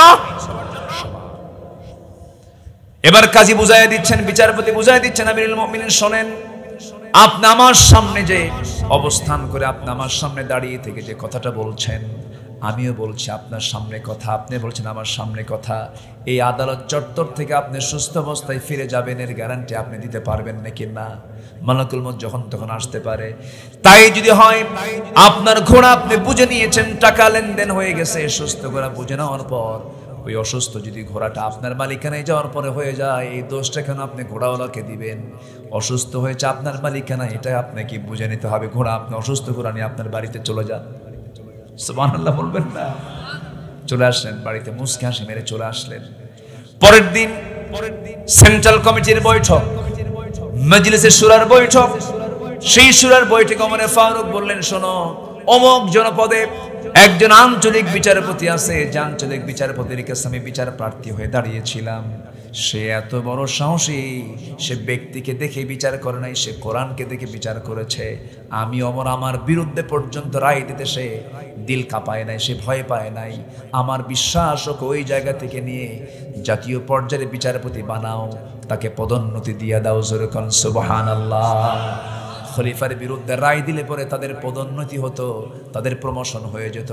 আর আমার দেশে কোনো বিচারপতি যদি রাজার বিরুদ্ধে রায় দেয়, রাষ্ট্রের বিরুদ্ধে রায় দেয়, ওরে পাগলা বানায়া গারদে পাঠায়, বিদেশে পাঠায় দেয়। আছে রেকর্ড, আছে রেকর্ড, আছে না নাই? আমার দেশের সাক্ষীর সাইজ দেখেন। আল্লামা সাইদির মামলার একজন সাক্ষী, যে সাক্ষী যে ঘটনা ঘটেছে ৭১, সাক্ষীর জন্ম হলো ৭৭। সাক্ষীর জন্ম কি ঘটনা ৭১, জন্ম হলো ৭৭। তাহলে দেখলো কেমনে? রুহের জগৎ থেকে। কিসের জগৎ থেকে দেখছে? আদালত ঠিক রাখতে হবে, ন্যায় বিচার করতে হবে। আল্লাহ রাব্বুল আলামিন বলেন, ইয়া আইয়ুহাল্লাযীনা আমানু কুনু কাওয়ামিনা লিল্লাহি শুহাদাআ বিল কিসত। জোরে বলি আল্লাহু আকবার। তোমার আদালতটা ঠিক রাখো, ন্যায় বিচার ঠিক রাখো। ওমর ফারুক রাদিয়াল্লাহু তাআলা আনহুর অসংখ্য ঘটনা আছে, এরকম বহু নজির আছে। তিনি সত্য বিচার করতে গিয়ে নিজের ছেলেকে পর্যন্ত ছাড় দেন নাই। নিজের ছেলেকে মদ্যপানের অভিযোগে প্রমাণ হওয়ার পর তিনি নিজের হাতে চাবুক তুলায় নিয়ে পিটায়া দুনিয়া থেকে বিদায় হয়ে গেছে, কবরবাসী বানায় ফেলেছেন। আল্লাহু আকবার বলেন। সাইয়েদনা ওমর ফারুকের ছেলে ঘোড়া কিনেছে। কি কিনেছে? ঘোড়া কিনেছে। ছোট্ট ঘোড়া কিনে মোটা তাজাকরণ করে বেশি টাকা দিয়ে বিক্রি করবে। কিন্তু ঘোড়াটা যেই জমির ঘাস খায়, সেই জমি হলো রাষ্ট্রের জায়গার। খলিফা ওমর ফারুক রাষ্ট্রের একটা জায়গায় থাকেন, তার পিছনে একটা ঘাসের জায়গা আছে, রাষ্ট্রের জায়গায় ঘাস জন্মেছে। সেই ঘাসগুলো ওমর ফারুকের ছেলে ঘোড়াগুলো কিনে এনে এই জায়গায় ঘাসগুলো খাওয়ায়। ওমর ফারুক কোনোদিন কিচ্ছু বলেন নাই, খা খা, বড় হোক। ঘোড়া যখন বড় হয়ে গেছে, ঘোড়া বিক্রি করতে গেছে, সেদিন তিনি লক্ষ্য করেছেন ঘোড়া বিক্রি করতে গেছে আসুক টাকা নিয়ে। ঘোড়া বিক্রি করার বিক্রিত টাকা নিয়ে যখন দরজার মধ্যে ঢুকেছে, এবার বলতেছে, বাজান থাম, ঘোড়া বিক্রি করছস নাকি? হ্যাঁ। কত টাকা? এত টাকা। কিনছো কত টাকা দিয়া? এত টাকা দিয়া। লাভ হয়েছে কত? এত টাকা। এই লাভের টাকাটা নিজের পকেটে না ঢুকাইয়া রাষ্ট্রের কোষাগারে জমা দে, কারণ ঘাস হলো রাষ্ট্রের জায়গার ঘাস। আল্লাহু আকবার বলেন। কথা বোঝা যায়? এমন অমরকে আমার দেশে আসার দরকার আছে না নাই? আসতে বলবেন না, আছে না নাই? বেশি না, বেশি না। কোরআনের শাসন যারা চায় শুধু একটা সময় আপনারা দেন, 5 থেকে 10 বছর গোটা পৃথিবীর একটা আধুনিক কল্যাণ রাষ্ট্রের রূপ নেবে বাংলাদেশ। আল্লাহ কবুল করুন। জোরে বলি আল্লাহুম্মা আমিন। আলোচনা করব। আলোচনার মজা তো সামনে পড়ে আছে। একটু বসেন। আল্লাহু আকবার। না না, আমি যাব না তো। মাশাআল্লাহ, দেখছেন কি ধমকটা? দেখছেন? আল্লাহ কবুল করুন। জোরে বলি আমিন। এই ধমকে মহব্বত আছে। এই ধমকে কি আছে? মহব্বত আছে। বসেন না, চাচা তো যায় নাই, আবার আসছে তো। ও মাইনাসে গেছিলেন আপনি? মাশাআল্লাহ, তাই তো। এই লোক তো যাওয়ার কথা না। জি, আল্লাহ বরকত দান করুন। জোরে বলি আমিন। নাম্বার 8 হলো দয়া থাকা দরকার। ইরহাম তুরহাম, ইরহাম তুরহাম। দয়া করবা, দয়া পাবা। তাহলে চারিত্রিক গুণাবলীর মধ্যে একটা হচ্ছে দয়া থাকা। কি থাকা বলেন তো? দয়া থাকা, সহানুভূতি থাকা, চোখে পানি আসা, কারো কষ্টে কষ্ট পাওয়া, কারো আনন্দে আনন্দ পাওয়া, কারো কষ্টে কষ্ট পাওয়া। এটা হচ্ছে ইমানদারের চারিত্রিক গুণ। অভিনয় করা যাবে না। দেখবেন ভোট চাইতে যায় অনেকে, কান্না আসে না, বুঝলেন? ওই নেয়, কি কয়, চোখে পানি আসে, কি বলে ওটা? টাইগার বাম। ওয়াজ কি শুধু আমি পারি? টাইগার বামটা হাতে নিয়া যখন ভোট চাইতে যায় তখন এরকম করে মাখে আর কান ভাই আসেন, এরকম আসে না? এরকম আসে না? ও চাচ্ছে। এগুলো অভিনয় না। দয়া, মায়া, সহানুভূতি এটা মুখ থেকে না দিল থেকে? মুখ থেকে না দিল থেকে? দিল থেকে। এটা হচ্ছে ইমানদারের চারিত্রিক বৈশিষ্ট্য। আল্লাহ রাব্বুল আলামিন বলেন, খুযিল আফওয়া ওয়া আমুর বিল উরফি ওয়া আ'রিদ আনিল জাহিলিন।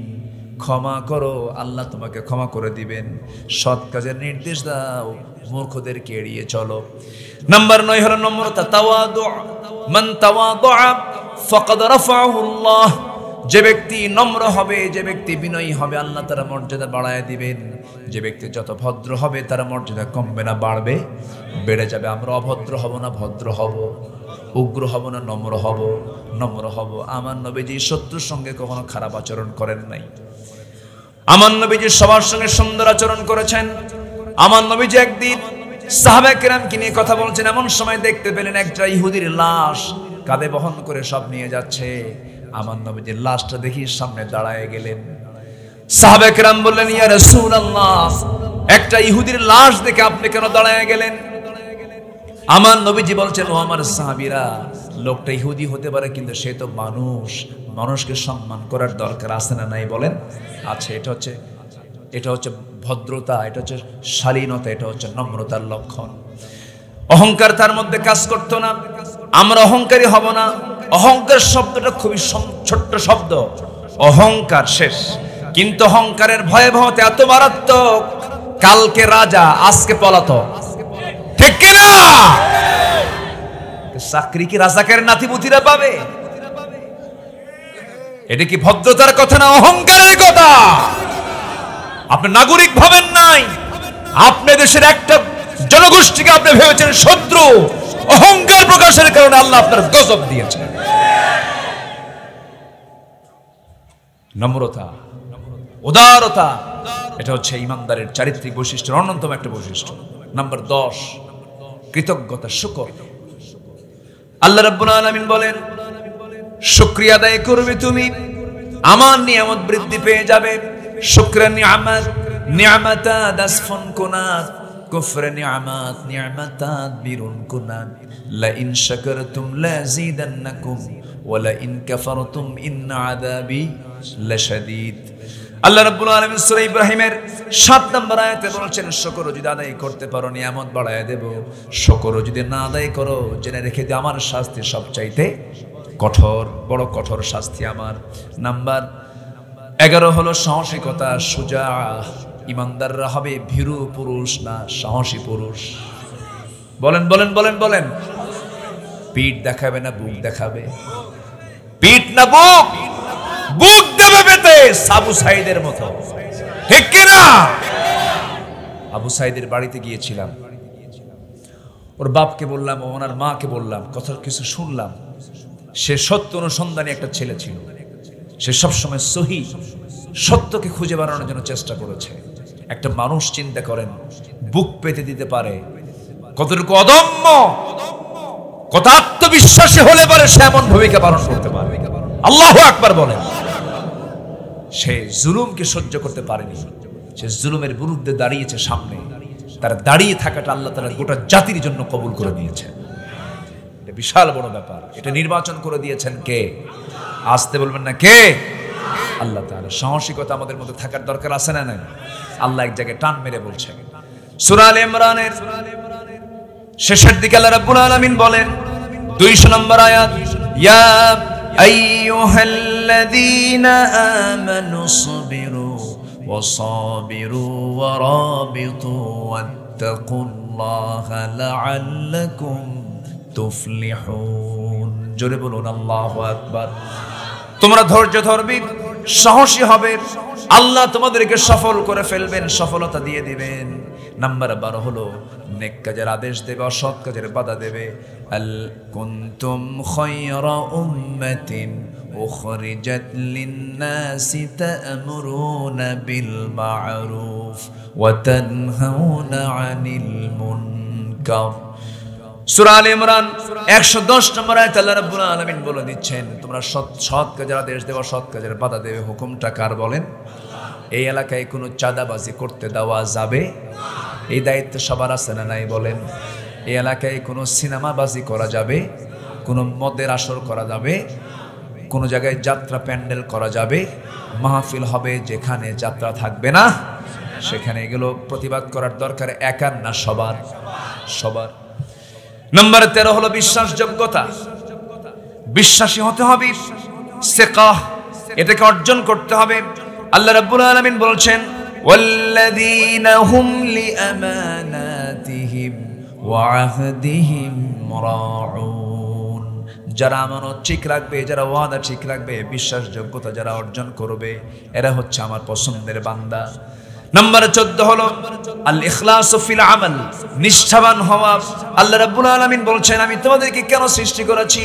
আল্লাযী খালাকাল মাউতা ওয়াল হায়াতা লিয়াবলুয়াকুম আইয়ুকুম আহসানু আমালান ওয়া হুয়াল আজিজুল গফুর। জোরে বলি আল্লাহু আকবার।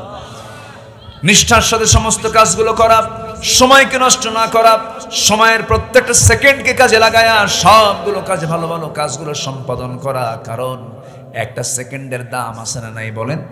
প্রত্যেকটা সেকেন্ডকে কাজে লাগাতে হবে কার জিকিরে? আসতে বলবো না কার জিকিরে? আল্লাহর জিকিরে। নাম্বার সর্বশেষ হলো সহনশীলতা, হিলিম, হুলুম যাকে বলে। আল্লাহ তাআলা সবচেয়ে বড় হালিম। হালিমের বান্দা হবে আব্দুল হালিম, ধৈর্যশীল হবে। এই সহনশীলতা কেমন হবে? ধরেন খুব রাগ উঠে গেছে, এত বড় বেয়াদবি করছে, মেরে থাপ্পড় মেরে যেন সোজা বানায় ফেলি, না না। আল্লাহ রাব্বুল আলামিন বলেন, ওয়াল কাযিমিনাল গায়যা ওয়াল আফিনা আনিন নাস আল্লাহু ইউহিব্বুল মুহসিনিন। যারা ক্রোধকে সংবরণ করবে, দমন করবে, মানুষকে যারা মাফ করবে, আল্লাহ তাকে মাফ করে দিবেন। জোরে বলি সুবহানাল্লাহ। চারিত্রিক গুণাবলী শুনলাম কয়টা? আসতে বলবেন না কয়টা? সবার কি মনে থাকবে নাকি? মনে রাখবেন ইনশাআল্লাহ। 1 নাম্বার হলো সত্যবাদিতা। বলেন কি 1 নাম্বার কি? নাম্বার 2 হলো আমানতদারিতা। নাম্বার 3 হলো ধৈর্যশীলতা। নাম্বার 4 হলো তাওয়াক্কুল। নাম্বার 5 হলো ইখলাস। নাম্বার 6 হলো আদালত, ন্যায় বিচার। নাম্বার 7 হলো তওবা, ক্ষমা প্রার্থনা। নাম্বার 8 হলো দয়া সহানুভূতি। নাম্বার 9 হলো নম্রতা। নাম্বার 10 হলো কৃতজ্ঞতা। নাম্বার 11 হলো সাহসিকতা। নাম্বার 12 হলো নেক কাজের আদেশ দেওয়া, সৎ কাজের বাধা প্রদান করা। নাম্বার 13 হলো বিশ্বাসযোগ্যতা। নাম্বার 14 হলো নিষ্ঠাবান হওয়া। নাম্বার 15 হলো সহনশীল হওয়া। এই সমস্ত গুণগুলো আমি আমার মুখ থেকে বললাম না, আল্লাহর আয়াত দিয়ে বললাম। আল্লাহর আয়াত মানে কার কথা? আল্লাহর কথা। এই সমস্ত গুণগুলো অর্জন করো, আল্লাহর 8টা জান্নাত খুঁজে বের করে জান্নাতে প্রবেশ করো। আল্লাহ কবুল করুন, জোরে বলি আমিন। সবার বাড়িতে মা বোন আছে না নাই? মা বোনরা পর্দা করে কিনা এই ব্যাপারে খেয়াল করার দরকার আছে না নাই? মেয়েদের জন্য পর্দা করা কি? আরো জোরে, আরো জোরে, আরো জোরে। যারা মেয়েদেরকে উলঙ্গ দেখতে চায় তারা জেনাকার, ঠিক কিনা? যারা মেয়েদেরকে উলঙ্গ দেখতে চায় তারা কি বলেন? জেনাকার। জেনার পক্ষে যারা থাকে তারাই জাতীয় কথা বলতে পারে। আমার মেয়েকে ঢাকিয়ে দিতে হবে, আমার স্ত্রীকে ঢাকিয়ে দিতে হবে বোরকা দিয়ে। এই দায়িত্ব একার না সবার। আল্লাহ তাআলা সবাইকে এই দায়িত্ব পালন করার তৌফিক দান করুন। জোরে বলি আল্লাহুম্মা আমিন। বোরকা পরার প্রচলনটা আগের চাইতে একটু বাড়ছে, বলি আলহামদুলিল্লাহ। ভালো, এটা লক্ষণ ভালো। এখন তো দাড়ি নিরাপদ। এখন দাড়ি কি আপদ না নিরাপদ? নিরাপদ। একটু নিরাপত্তা আল্লাহ পাক দিয়েছেন। আগে তো দাড়ি রাখলেই বিশ্বজিৎকে ধরে শিবির ট্যাগ লাগায় হত্যা করা হয়েছে, ঠিক আছে না? বিশ্বজিৎ সে একটা হিন্দু ছেলে, তার মুখে একটু হালকা হালকা দাড়ি ছিল। সে বলল আমি হিন্দু ভাই, কেন আমি তুই হিন্দু না।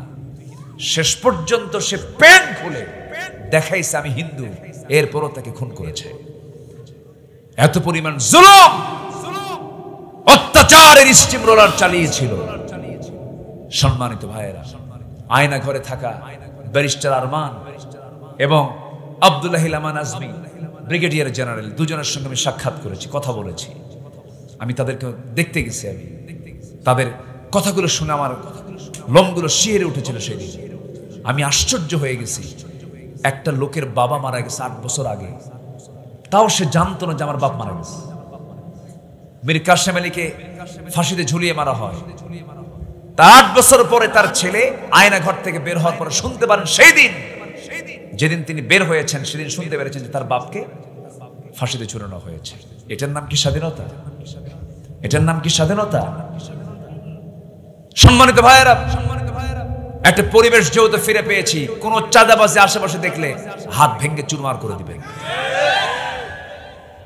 আসে না? এখনো এরকম গন্ধ আসে না? নাই? আসে না? নাই? সাবধান থাকতে হবে, সতর্ক থাকতে হবে, পাহারা দিতে হবে।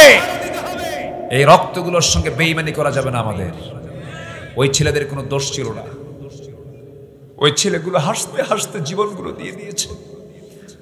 আমি ঢাকায় ছিলাম সেই কয়েকদিন, আমিও বাইরে বের হয়েছি যতটুকু পেরেছি, কিন্তু ওই ছেলেদের সঙ্গে আমরা পারিনি। ছেলেগুলো হাসতে হাসতে দুনিয়া থেকে বিদায় নিয়েছে। দেখতেছে সামনে গুলি আসতেছে, দৌড়া দৌড়া চলে যাচ্ছে গুলির সামনে। আমার একটা জীবন চলে যাক, দেশ জুলুম মুক্ত হোক। তারা দেশকে মুক্ত করেছে।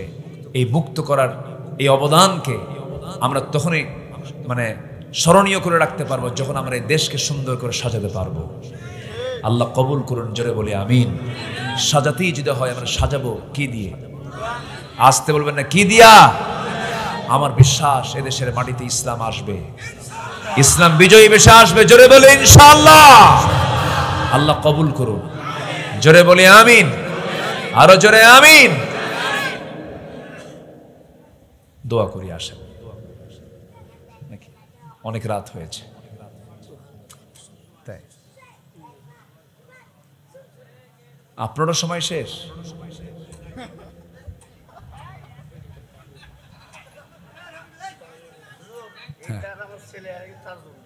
আচ্ছা, ঠিক আছে, ঠিক আছে। মাশাআল্লাহ, জি মাশাআল্লাহ, জি। আল্লাহ তুমি তাকে সুস্থ করে দাও, জোরে বলি আমিন। দুনিয়ার খুব সিম্পল লোকগুলো আগে ভাগে জান্নাতে চলে যাবে, জানেন? যে আসুন, কেউ উঠবেন না। দোয়ার দরকার আছে কিনা বলেন? যিনি দোয়া থেকে মাহরুম হবেন তিনি কৃপণ। তিনি কি কৃপণ? দোয়া চাইলো না। কার কাছে চাইলো না? আমরা কি কৃপণ হব? দোয়া করে এখান থেকে যাব, জোরে বলি ইনশাআল্লাহ। দোয়ার আগ দিয়ে আমার মিজান কই? মিজান আলহামদুলিল্লাহ, এই ছেলেগুলো এত কষ্ট করেছে।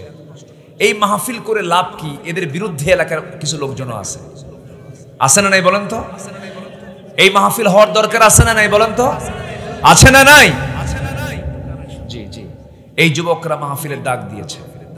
এই মাহফিল না হোক এটার জন্য কিছু লোক থাকে, কিন্তু না, আসুন না, কোরআনের জন্য আমরা, যেখানে কোরআনের আলো ছড়বে সেখানে আমরা অগ্রগামী হব। জোরে বলি ইনশাআল্লাহ। যুবকরা একটু আর্জি রেখেছে আপনাদের কাছে, যদি একটু চাদর যায়, ব্যাগ যায়, দিবেন না দৌড় মারবেন? দেব না দৌড়াবো? দেব। আমরা একটু ব্যাগ যাচ্ছে, আমরা সবাই যে যা পারি আমরা দেওয়ার চেষ্টা করব। জোরে বলি ইনশাআল্লাহ। ব্যাগ যাচ্ছে, কই ব্যাগ কই, চাদর কই? জিকির করেন সুবহানাল্লাহ আলহামদুলিল্লাহ।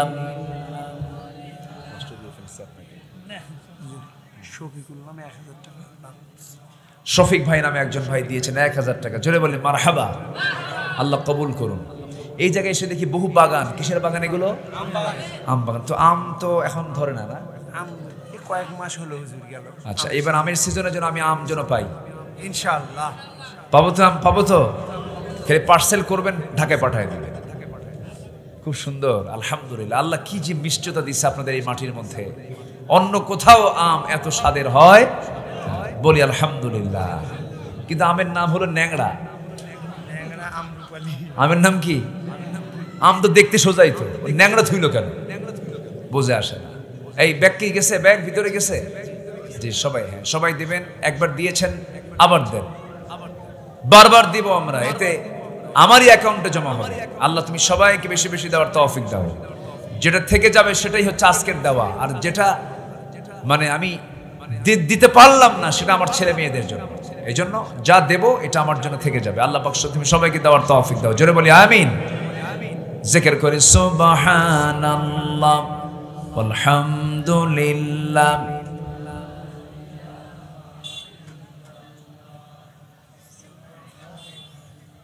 আরো জোরে সুবহানাল্লাহ আলহামদুলিল্লাহ। আরো জোরে সুবহানাল্লাহ আলহামদুলিল্লাহ। লা ইলাহা ইল্লাল্লাহ মুহাম্মাদুর রাসূলুল্লাহ সাল্লাল্লাহু আলাইহি ওয়াসাল্লাম। ছাত্ররা সব একসঙ্গে চলে যাচ্ছে না? ওই যে ওস্তাদ চলে গেছে, ওই ওস্তাদ মনে হয় ইঙ্গিত দিছে। ওস্তাদ যদি একবার ইঙ্গিত দেয় কিয়ামত হয়ে গেল, শুনবে না কথা। এটাই হচ্ছে নেতৃত্ব। এটা কি বলেন তো? নেতৃত্ব। ওদের ফজরের আগে উঠতে হবে, রাত 3টার দিকে উঠে আবার সবক শোনাতে হবে, সবক তৈরি করতে হবে, হিফজ। তো ওদের অনেক দায়িত্ব আছে, ওরা চলে যাক, সমস্যা নাই। আসুন আমরা এখন দোয়া করব। আমরা চাইবো কার কাছে? সবাই নামাজের মতো করে বিনয়ী হয়ে আমরা আল্লাহর কাছে চাবো, আল্লাহর কাছে বলবো। সবাই বলে সুবহানাকা আল্লাহুম্মা ওয়া বিহামদিকা আশহাদু আল্লা ইলাহা ইল্লা আনতা আস্তাগফিরুকা ওয়া আতুবু ইলাইকা। আসুন আমরা দোয়া করি, আমরা আল্লাহর কাছে চাই। আপনি দোয়া করেন। আমি করব? আচ্ছা জি, রাখেন।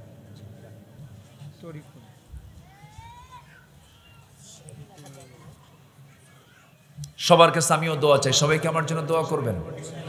আমার এই মাহফিলটা মেমোরি হয়ে থাকবে। আপনাদের এত সুন্দর ধৈর্য, কি সুন্দর পিনপতন নীরব হয়ে, কোনো লোকের ওঠা বসা নাই, একদম মনোযোগিতা নিয়ে বসেছিলেন। এটা আল্লাহ পাকের খাস মেহেরবানি। আপনাদের চরম ধৈর্যের পরিচয় আপনারা দিয়েছেন। আল্লাহ কবুল করুন। জোরে বলি আমিন। 2.5 বছর দিয়ে গেল? ও বাচ্চার জন্য। আচ্ছা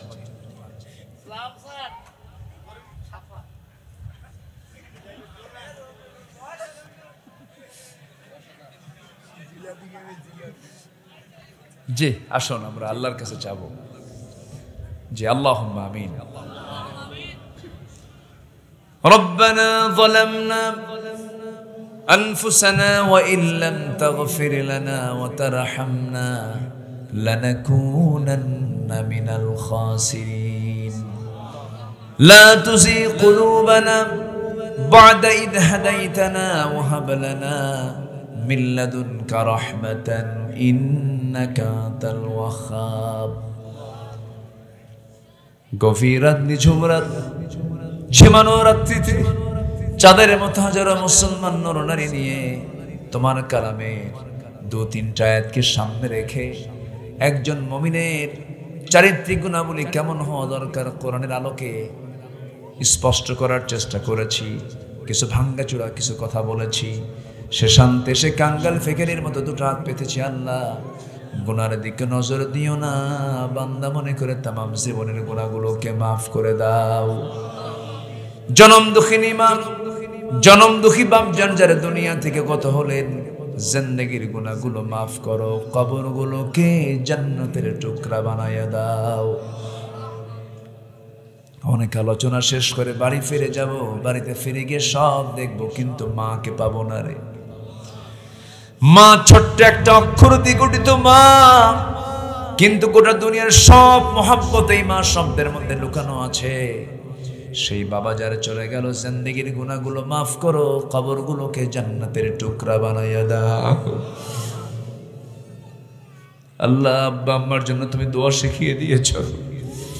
সবাই চক্ষু বন্ধ করুন, আল্লাহর শেখানো দোয়া পড়ে দিল থেকে আওয়াজ দিয়ে দিয়ে বলুন, রব্বির হামহুমা কামা রব্বায়ানি সগীরা, রব্বির হামহুমা কামা রব্বায়ানি সগীরা, রব্বির হামহুমা কামা রব্বায়ানি সগীরা। ও আল্লাহ, বিশেষ করে মাহফিলটার আয়োজন করলেন যারা, কষ্ট করে দূর দূরান্ত থেকে আসলেন যারা, বিনিময়ে কিয়ামতের কঠিন ময়দান যেদিন কেউ কাউকে চিনবে না, এমনকি মা সন্তানকে পর্যন্ত স্বীকার করে বসবে, যেদিন মানুষ কাঁদতে কাঁদতে চোখের পানিগুলো ফুরে যাবে, চোখ থেকে রক্ত বের হওয়া শুরু হয়ে যাবে, সেই কঠিন মুসিবতের দিন এই মাহফিল সবার জন্য নাজাতের মাধ্যম বানায় দিও আল্লাহ। আমার ডানে বামে সামনে পেছনে যত ভাই হাত তুলেছেন, আল্লাহ তোমার তালিকায় তো সবার নামটা আছে, যার যা চাওয়া তুমি আল্লাহ পাওয়া করে দিও। দুনিয়া থেকে কোন দিন বিদায় নেব জানি না, ডান হাতে আমল নামা না আসা পর্যন্ত মরণ দিও না আল্লাহ। আল্লাহুম্মা হাসিবনি, আল্লাহুম্মা হাসিবনি হিসাবান ইয়াসীরা, اللهم حاسبني حسابا يسيرا، يا مقلب القلوب ثبت قلبي على دينك، يا مقلب القلوب ثبت قلبي على دينك। আল্লাহ, মওতের সময় কোন দিন হবে জানি না, ডান হাতে আমল নামা না আসা পর্যন্ত মরণ দিও না রে আল্লাহ। আয় আল্লাহ তাআলা, ফিলিস্তিনকে বাঁচাও, আমাদের কলিজা ফিলিস্তিন, বাইতুল আকসা আমাদের প্রথম কিবলা, মুসলমানদের হাতে তুলে দাও। আল্লাহ তাআলা, আমার দেশকে সকল ষড়যন্ত্র থেকে বাঁচাও। এই দেশে কোরআনের রাজ কায়েম হয়েছে আল্লাহ, এমন দৃশ্য দেখার তৌফিক তুমি আল্লাহ দিয়া দাও। আল্লাহ, কত রক্ত ঝরল এই জমিনে, কত আলেম শহীদ হলো, কত হাফেজ শহীদ। আল্লাহ, তোমার কাছে ফরিয়াদ করি, এমন দৃশ্য দেখার তৌফিকটা দিয়ে দিও যখন এই সমাজে কোরআনের রাজ চালু হয়ে গেছে। আল্লাহ, আয় আল্লাহ তাআলা, কোন দিন দুনিয়া থেকে বিদায় নেব জানি না, মরণের ডাক আসবে কখন কেউ আমরা বলতে পারি না, তবে যেদিন মরে যাবো রে, টান মেরে ঘর থেকে বের করে দেবে, জীবনের শেষ গোসলটা হয়ে যাবে, মরামুখ সব দেখে দেখে চলে যাবে, কবরের শোয়া দেবে, বাঁশ চাপা দেবে, মাটি চাপা দেবে, বিদায় দিয়ে দেবে, কবরের শোয়া দেবে রে। 24 ঘন্টা যাবে না, মাথার চুলগুলো খসে খসে পড়বে। আমাকে টেনে হেঁচড়ে কবরে রেখে আসলো, 3 দিন যাবে না, চামড়াগুলো গলে গলে পোকার পেটের খাবার হবে, চামড়াগুলো সব মাটি খেয়ে ফেলবি, গোশত সব মাটি খেয়ে ফেলবে। 3 মাসে কবরস্থানে হাড় ছাড়া কিচ্ছু নাই।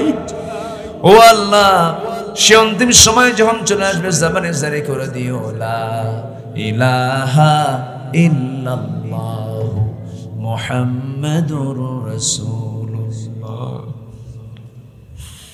আসসালামু আলাইকুম ওয়া রাহমাতুল্লাহি ওয়া বারাকাতুহু।